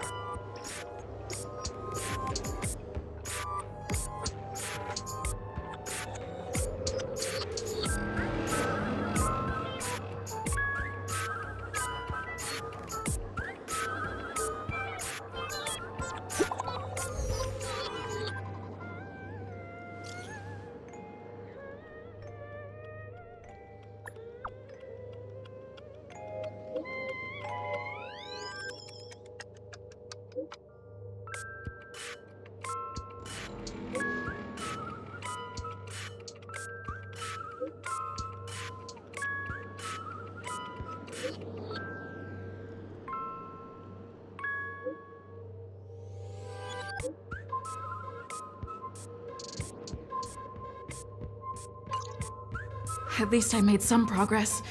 Gotta keep working at it.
Is that all?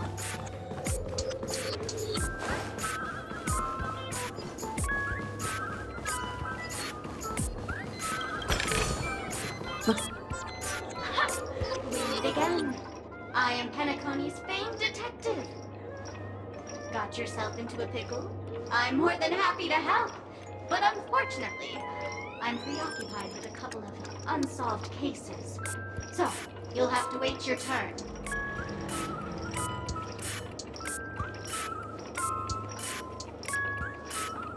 Bob. Right. It completely slipped my mind. Dr. Boom specializes in explosives.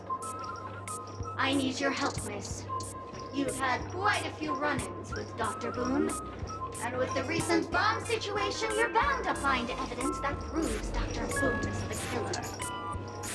The first case is the Soul Glad Factory arson case. We found a hammer, a doll, and half a liter of unidentified fluid at the scene of the crime. Our forensics results show it's a red herring. The second case is the Blue Hour auction robbery. A gang of masked thugs broke in, stole a fragment of the Astral Express, and left behind a large hammer, a doll, and a half-dead red herring at the scene. Those are all the details. The way I see it, there must be a link between these two cases that will be the key to exposing Dr. Boom. I trust in your deduction. Which piece of evidence do you think is the deciding one?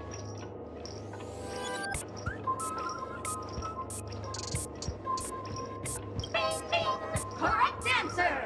You're good, gray hair. Your mind is pretty sharp. Seeing as you've put in so much effort, I'll throw you a bone. The bomb's not here. This is only a prank I've craftily set up. Hurry, time's running out. You better find that real bomb quickly.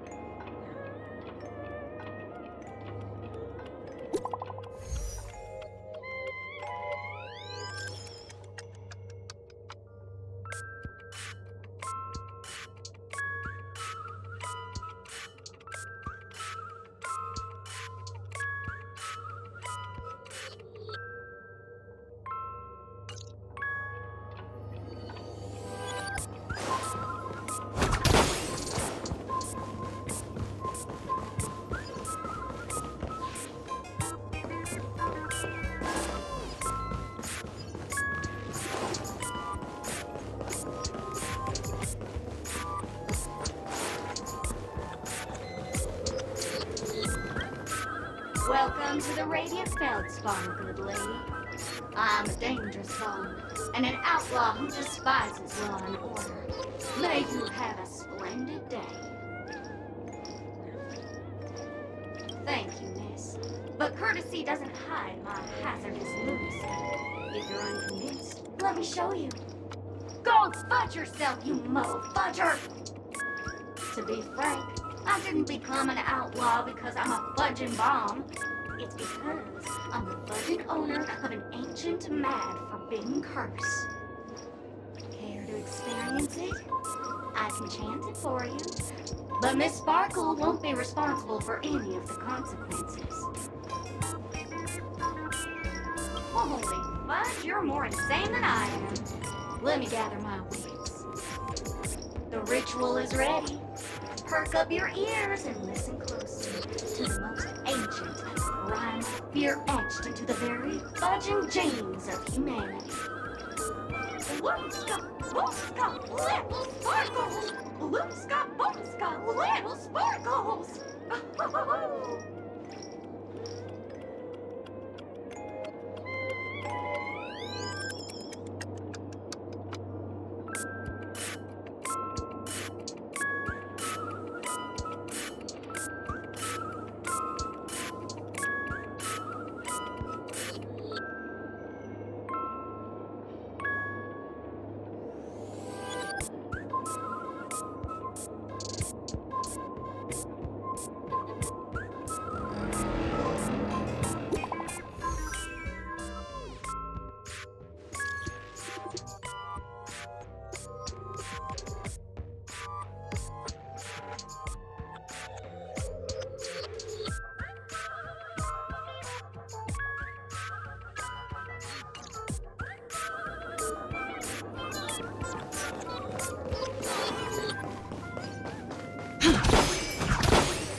Is that all?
Oh, by the laughter! To think you've seen through my disguise this quickly! Honestly, my dear Miss Greyhair, you're just like a ferocious pangolin in Madame Susan's bedroom. Keep your shirt on. A watched pot never boils, miss. I'm on to you. You're here because you accepted bribes from the duplicitous and corrupt leader of that Sparkle Gang. The scoundrel who was to become mayor of Sparkle City. Blazing Bro! This evil city has fallen into depravity. As the sheriff doll, I cannot idly stand by and do nothing. And now, only this imaginary neutron bomb can completely cleanse Sparkle City of your ilk. If you wish to defeat me, you'll have to face off against the Great Sparkle's dogs. They're my fiercely loyal companions, and you'll never defeat them.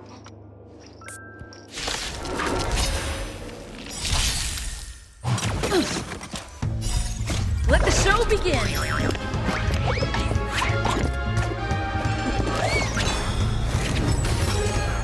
Let's improvise.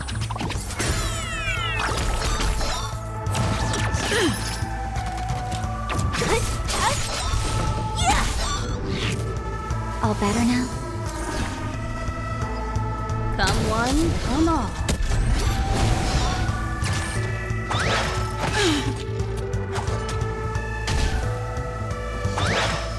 I'm okay.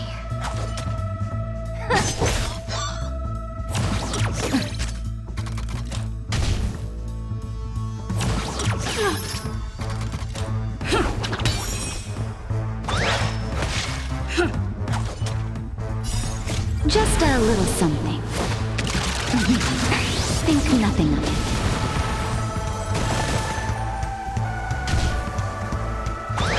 Still the same old. Nap time.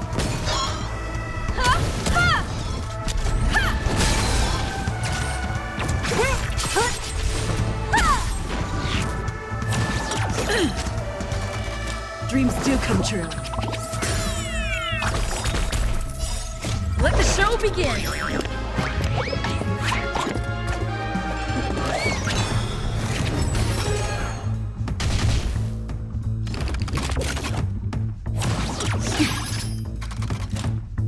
Here comes the medicine.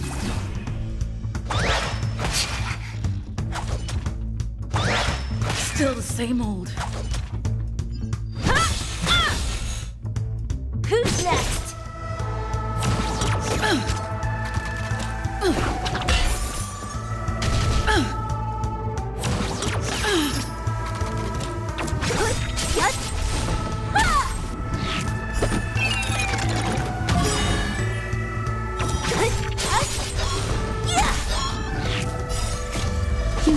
never conceals its desire to control the heavens, and I'm no exception.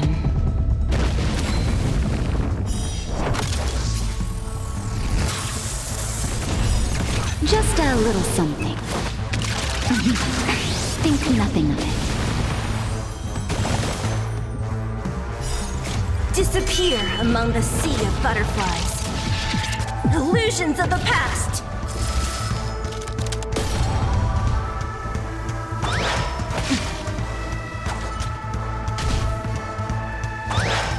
Still the same old.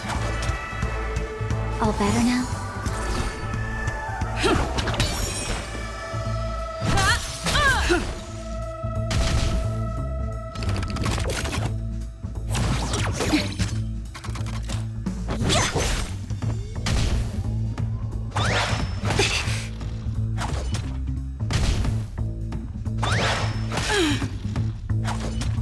Let's improvise.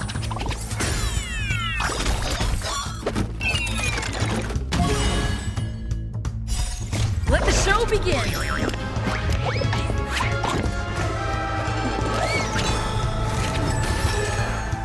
Savor the vigor of life. One at a time! Dreams do come true.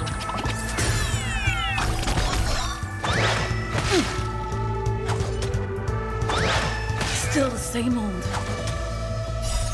Just a little something. Think nothing of it.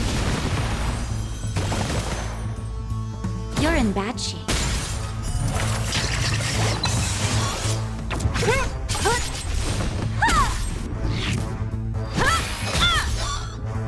Let's improvise.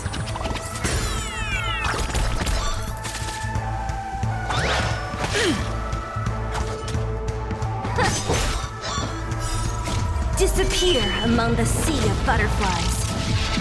Illusions of the past!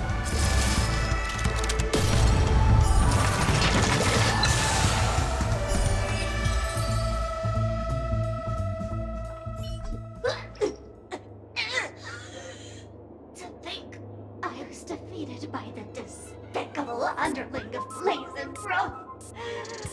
You'll never get away with this. Because I'm just an adorable doll. Not some imaginary neutron bomb.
Not much time left.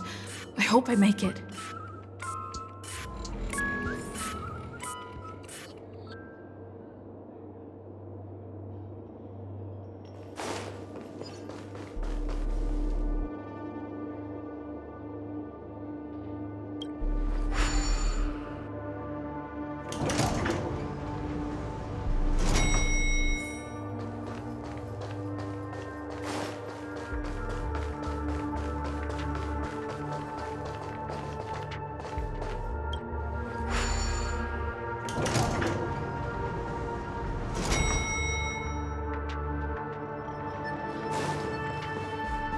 Is that a firefly?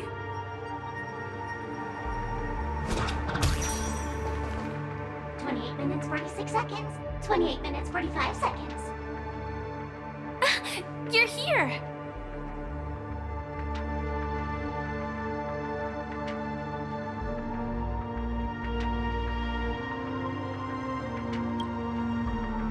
Don't come close! This bomb is very dangerous. And I'm the real Firefly. Since you're here, I'll just keep it short. Just over half an hour ago, I received a message from an unknown sender and rushed here as soon as I could. 27 minutes, 51 seconds. The Sweet Dream has lost the protection of the Order. If it were to blow up here, the consequences would be unfathomable. I've scrutinized it for a long time, but the bomb's design is incredibly unique, as if it's been locked by some mysterious path force. Apart from its creator, I fear no one knows how to deactivate it.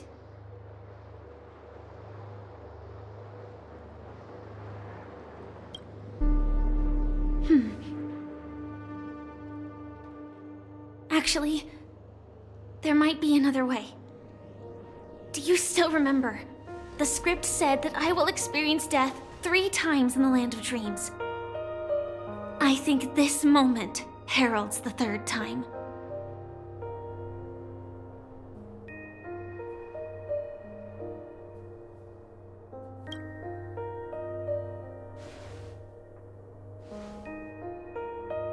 You may already know that I have no way of evoking dreams. I employ a Stellaron Hunter's special method in order to enter dreams instead. This allows me to perform feats that typical dream chasers can't. As long as I can bear the pain of the Memoria pressure, I'll be able to dive into the primal memory zone beyond the dream and extend a lifeline to the Radiant Feldspar. I will take this bomb into the depths of the dreamscape, as deep as possible where there are no living souls around. That way, at least no one will get hurt.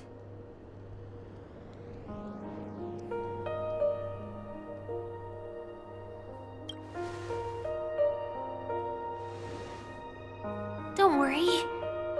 I believe that this Firefly armor will be enough to take me to where I need to go before the countdown ends. And maybe even make it back safely. At present, this is our best and most logical course of action. After all, a long story deserves a happy ending. I have some words to share with you, though they were spoken to me by Miss Acheron. She said that the so-called impossible is merely something that is yet to happen. At the moment, there are so many things that seem impossible. But are they really never going to happen? Maybe it's just that the moment to disprove these impossibilities hasn't arrived yet. Whether it be a literal ending, suffering akin to death, or a harrowing deathscape. Before the appointed destination arrives, they are all the same. Yet I can still make myriad choices. I also firmly believe that when that moment arrives for us to make a choice, the answer to our end will already be within our hearts. It is not destiny that shapes us, but we who shape destiny. The Astral Express and the Stellaron Hunters are like light and shadow. We walk on different paths, intertwined, moving forward and growing together. Maybe the end is predestined, but it is not today. Since things are going too well, let's speed up the countdown. Human life is short, just like fireflies to a flame. So if you have an answer in your heart, always remember, don't leave with any regrets. We have this right, don't we?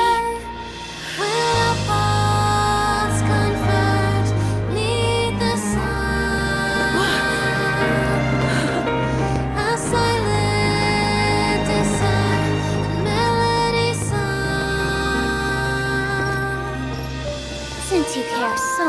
much about other people's safety. Why don't you go take a closer look?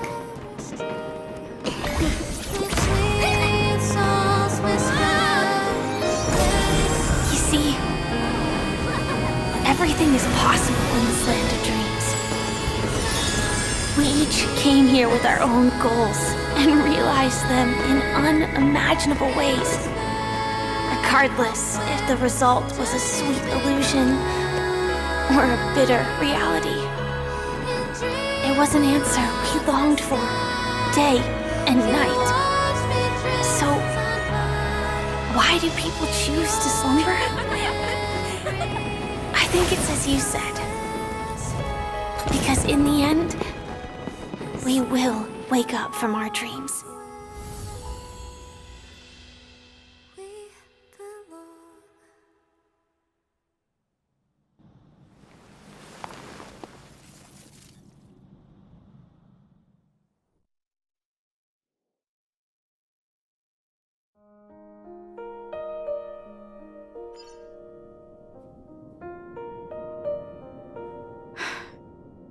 When I arrived, I happened to see a child holding it.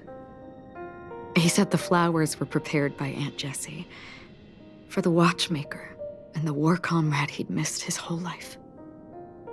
Mikhail would place 2 bunches of flowers here year after year. And after he left, it became 3.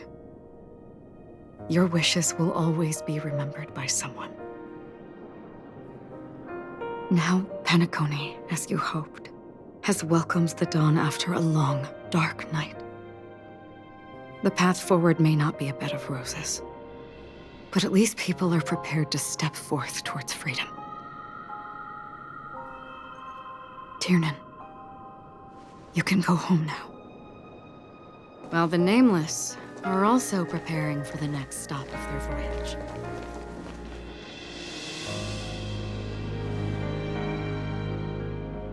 But before leaving, we still have one last thing to do.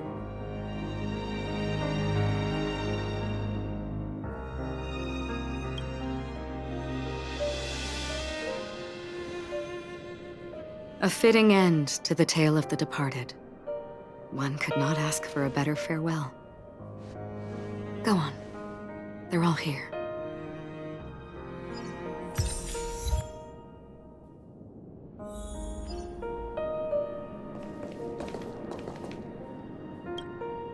That statue.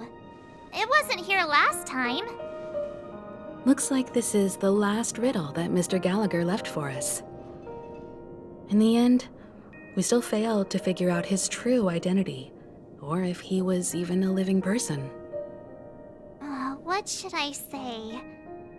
I mean, this guy is definitely a history fictionologist, all right. I'm suddenly reminded of the time at the theme park when he said he was only 13 years old. Could that have meant something too?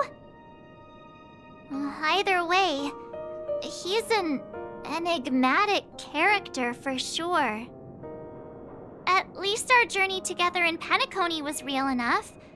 And his loyalty and love for this land must have been real too, right?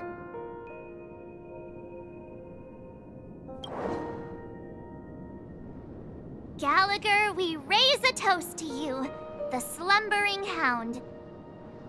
To the festival's invitation, to all lies and the singular truth.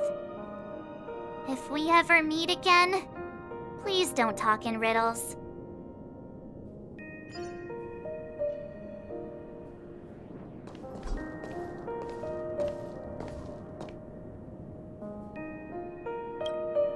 Honestly, when I heard the conductor's request, I was pretty surprised. The Nameless. Those who trailblaze, doing good deeds but never seeking recognition.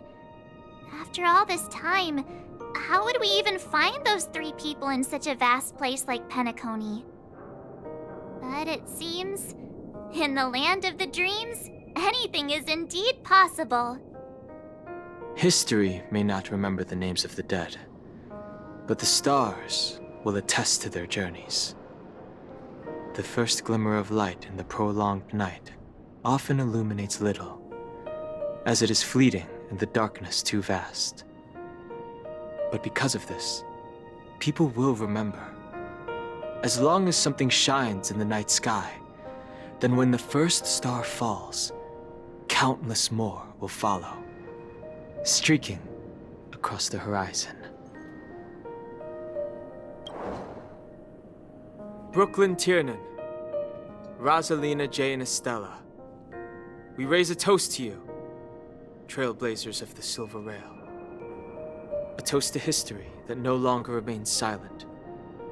The passionate and courageous pursuit and a voyage that traverses the stars.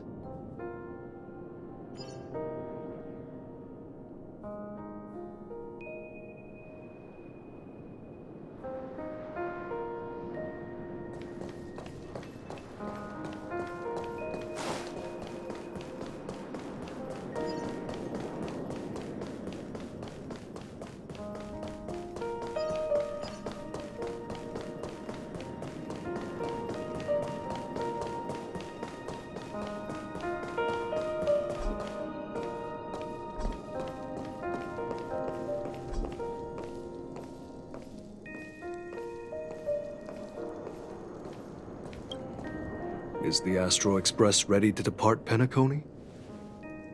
Apologies, Mr. Mika, that we are only now bidding you farewell.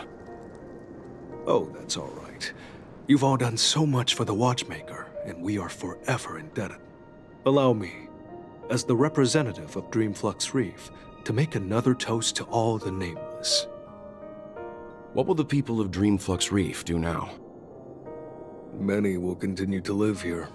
Those accustomed to being awake will mostly have a hard time getting used to a life of darkness with their eyes closed. Though the order has faded, there must be someone to watch over this primal memory zone. Penacony's nights are long, and there are many who are still far from a good night's sleep. As for the sweet dream over there, we're still managing without it, aren't we?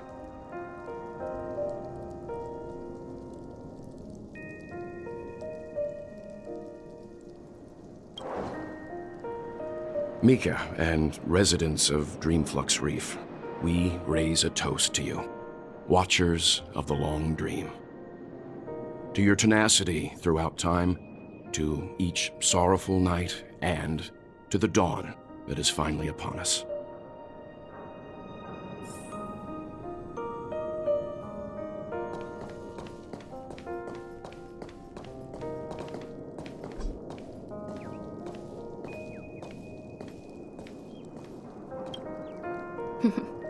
In the end, we still came full circle. This trailblazing expedition started from the moment you and a bellboy ran into each other. After going on a journey of many twists and turns, they still ended up where they started.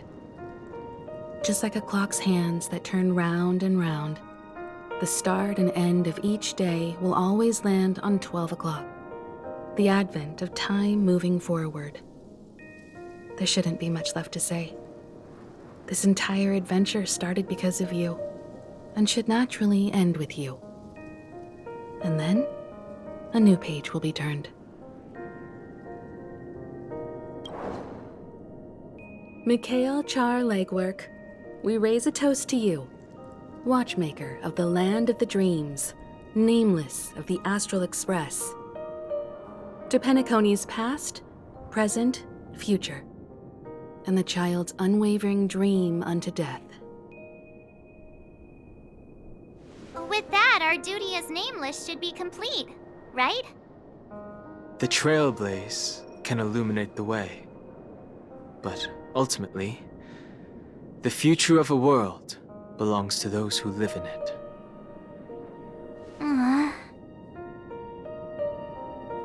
I still feel that Mr. Mikhail must have really wanted to witness this day himself. What's on your mind, March? Just a strange feeling. I had it a few stops ago, but it's super strong this time. Why not talk about it? Maybe everyone's thinking the same thing. I can't help but think that whether it's Mr. McHale, Mr. Tiernan, or Madame Rosalina, their lives must have been long, and they must have experienced plenty of stories. They were also young once, stumbling and bumbling around just like us, getting into scraps and mischief, that sort of stuff. Companions, enemies, journeys, adventures, all the sad and happy memories. The everyday that we're used to, they've lived through them too. But those things are all in the past.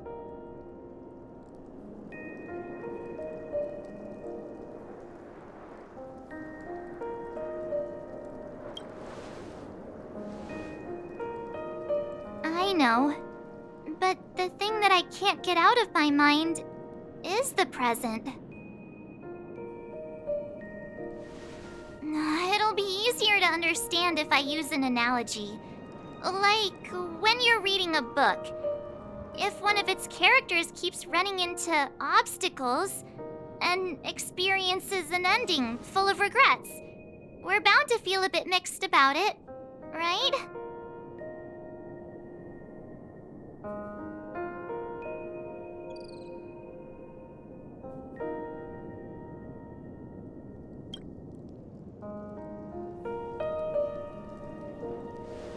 Because we've seen every nook and cranny of their lives, we see these people as special.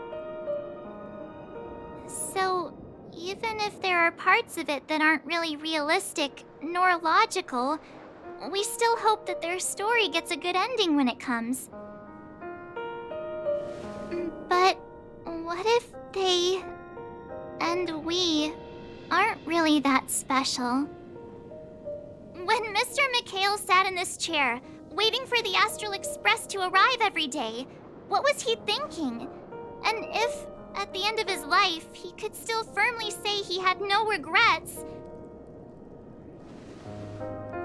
then what is this regret we feel in our hearts right now? I think each and every one of us is searching for the answer to this very question. The universe is vast, and our lives are but specks. The trailblaze never ends, but against the backdrop of the cosmos, the average person's lifelong journey is merely a short stretch. But it is in this minuscule distance that paths cross and countless worlds connect. The universe may not remember every person who leaves a tie along the silver rail, but we will. As long as we remember, their stories will never end. And what Mr. McHale has left for us is his answer to this very question. It may not be perfect, but it left a smile on this storied, jaded old Nameless's face at the end of his life. And its meaning will be interpreted by those who come after us. It's not the answer that's important, but what we can learn from others' answers, right? This is what trailblazing is. Sure. I'm really sorry for bringing down the vibe. Quick, Don Hung, tell us a dad joke to lighten the mood.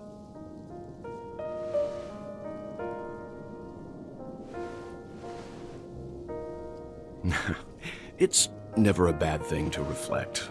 One day, we'll all have to face our own farewells. But before that, we still have a long way ahead of us together. So the most important thing right now is to tell the conductor what we saw in Penacony. Then prepare ourselves for our next trailblazing destination. I should get back to the Express. Or maybe I could say my final goodbye to Acheron.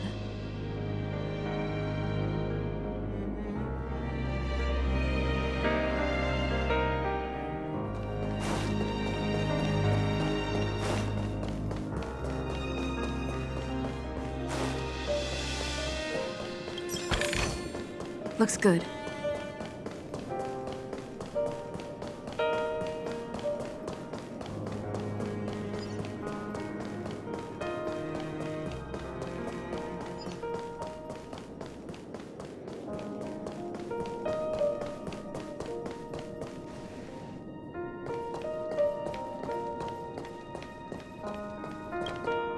Do you still remember when we first arrived in Penacony? Who would have thought our paths would cross in such a way?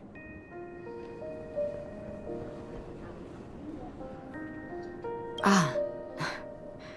In that case, I must apologize for my rudeness. Do you remember when we first met? I once said you reminded me of an acquaintance. Because of the Self-Annihilator's curse, my memories are stripped away, blurring my past. And after our journey together, what I originally thought were familiar feelings were merely illusions. I believe this was truly our first meeting.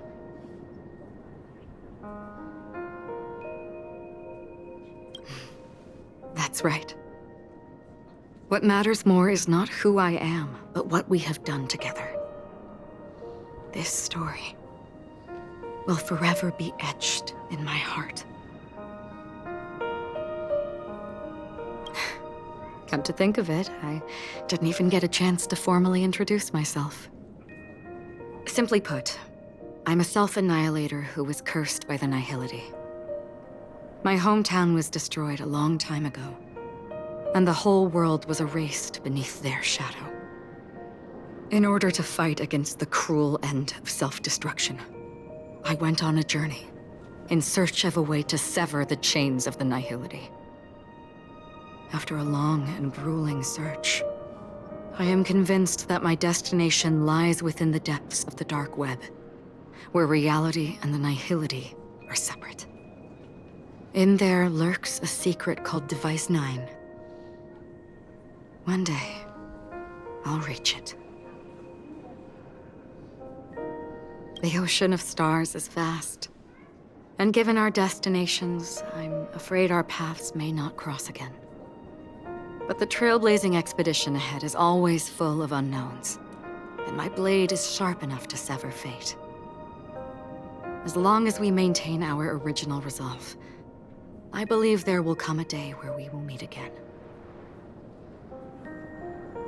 We both still have our own paths to walk. So let's forge ahead. Hopefully, if we meet again, it'll be beneath clear skies.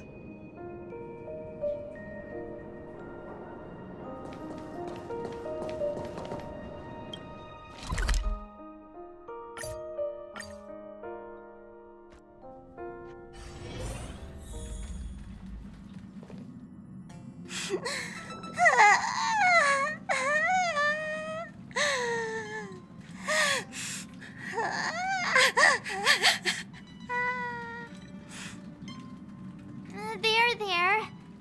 Chin up, Pom-Pom. Don't be sad. Don't cry. Wow. Your method of consolation is truly unsophisticated. Still better than just standing there like a scarecrow.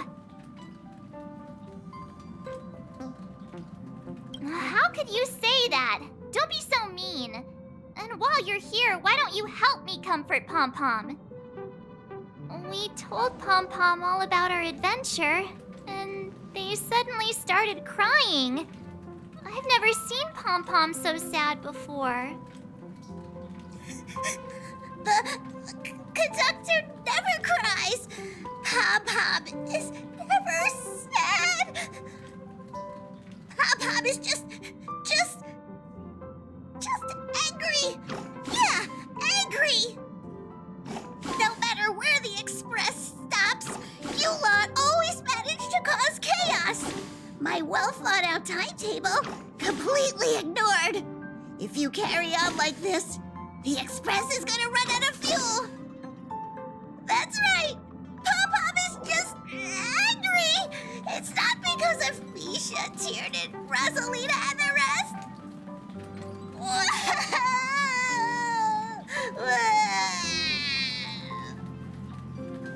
It's okay. Oh, Pom Pom, just let it all out. Everyone, could you all take a break in the next car? Don't worry. I'll stay here with Pom Pom. But... Let's go, March.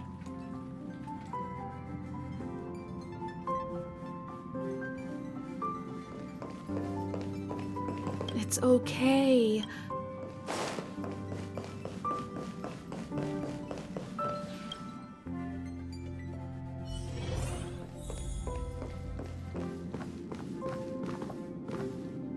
I never expected Pom Pom would be so distraught. Those three nameless must have meant a lot to Pom Pom. No one knows exactly when Pom Pom boarded the Express, but one can surmise that their journey has been filled with many hellos and goodbyes. Probably more than we can imagine. The fact that they're crying so hard is probably a good sign. It proves that Pom Pom's emotions haven't become dulled by the grind of time. They still deeply cherish every nameless who has boarded the Express and value every journey shared with them. Leave it to Himiko. When it comes to comforting, there's no one better on the Express. Well, they were a little emotional at the time, but I'm afraid that's not out of the question. Since you joined us, the Express has stayed longer than anticipated at every stop along the way, and to ensure that everyone always makes it back on board, Pom Pom has had no choice but to delay the warp jump schedule. I see. No wonder I can regularly hear Pom Pom pacing anxiously up and down the corridor. Turns out Pom Pom's been silently putting in a lot of work for us. Wow. Different from typical vehicles, the Astral Express converts every trailblaze into the energy it needs to run. Ideally, as long as trailblazing expeditions continue without interruption, the Express will receive a constant flow of energy, much like a perpetual motion machine. But because of our previous encounters, fuel is being used up much faster than expected. We can probably only pull off 2 more warp jumps at most. Only 2 more? Isn't that super risky? Oh, I don't want to become an ice cube floating around in space again.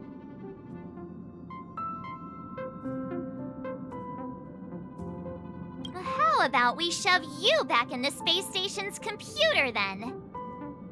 Which also means that we must prudently consider our next destination. Yes, I've already checked the astral charts. The 2 nearest worlds to us are the oceanic planet of Lushaka and the agate world, Melustanen. As for which one we're headed to, that still requires a vote. Or perhaps you might consider a suggestion.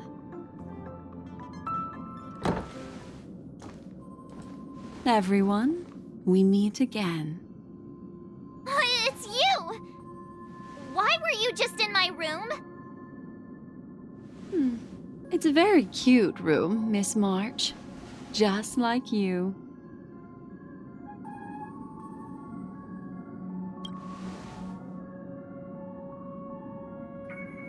Memo Keeper, let's put aside how you managed to sneak past everyone and board the Express for now. You mentioned a suggestion. I accidentally overheard how the Express obtains fuel. I just wanted to chat with everyone to see if we could work together. But now, it appears my suggestion could be the very lifeline that saves everyone. Please speak candidly. Depending on what you say, we could very well ask you to disembark. Ah, the Permanence's descendant. What a charming little dragon. Especially with those mired memories of yours. But I digress. If the Astral Express is in urgent need of a special trailblazing expedition to recharge its engine, have you all considered this? Perhaps your destination could be a world that even the renowned Akivili never reached.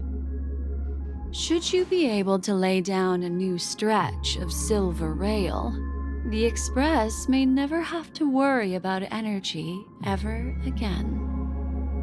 Trailblazing to a world that even Akivili has never been to? Is that possible? Continue, Memo Keeper. This destination of which you speak, what sort of world is it? A world that many across the universe don't even know exists. A world hidden away from outside observation, its presence only revealed by the light from the mirror of the Garden of Recollection. A world fettered by 3 paths, its destiny hanging in the balance. The Eternal Land, Amphorius.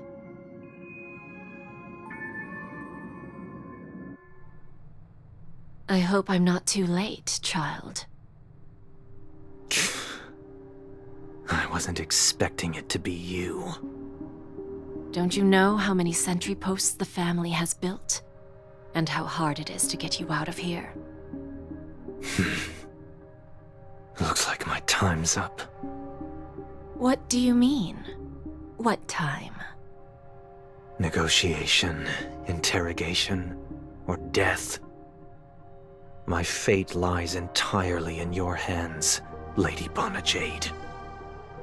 The dance is done. Why bother with the compassionate pretense and give someone who's about to die the chance to talk? Despite your fall from grace, you still look well. I'm very glad to see that you're so full of verve.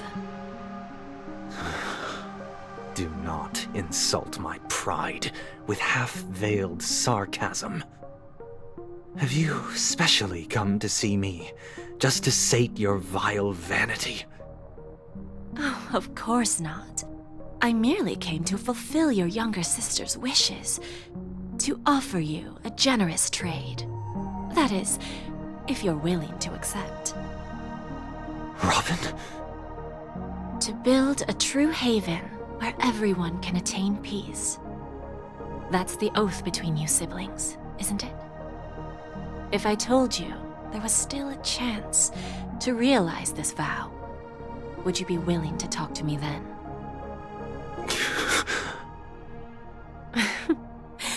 I recognize the gravity of this question, which is why you don't have to answer me right now. Go now.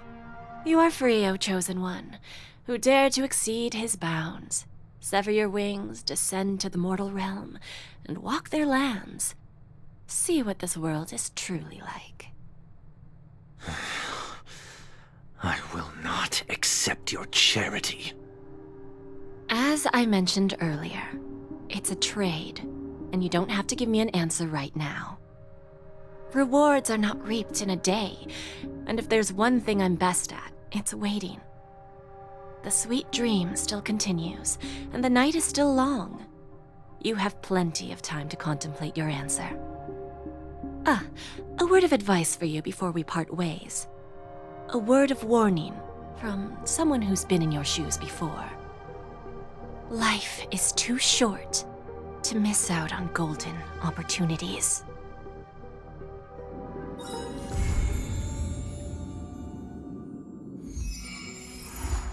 Wrapped in biting wind, hearts will never bleed, frozen and banished out of greed. In their restless dreams,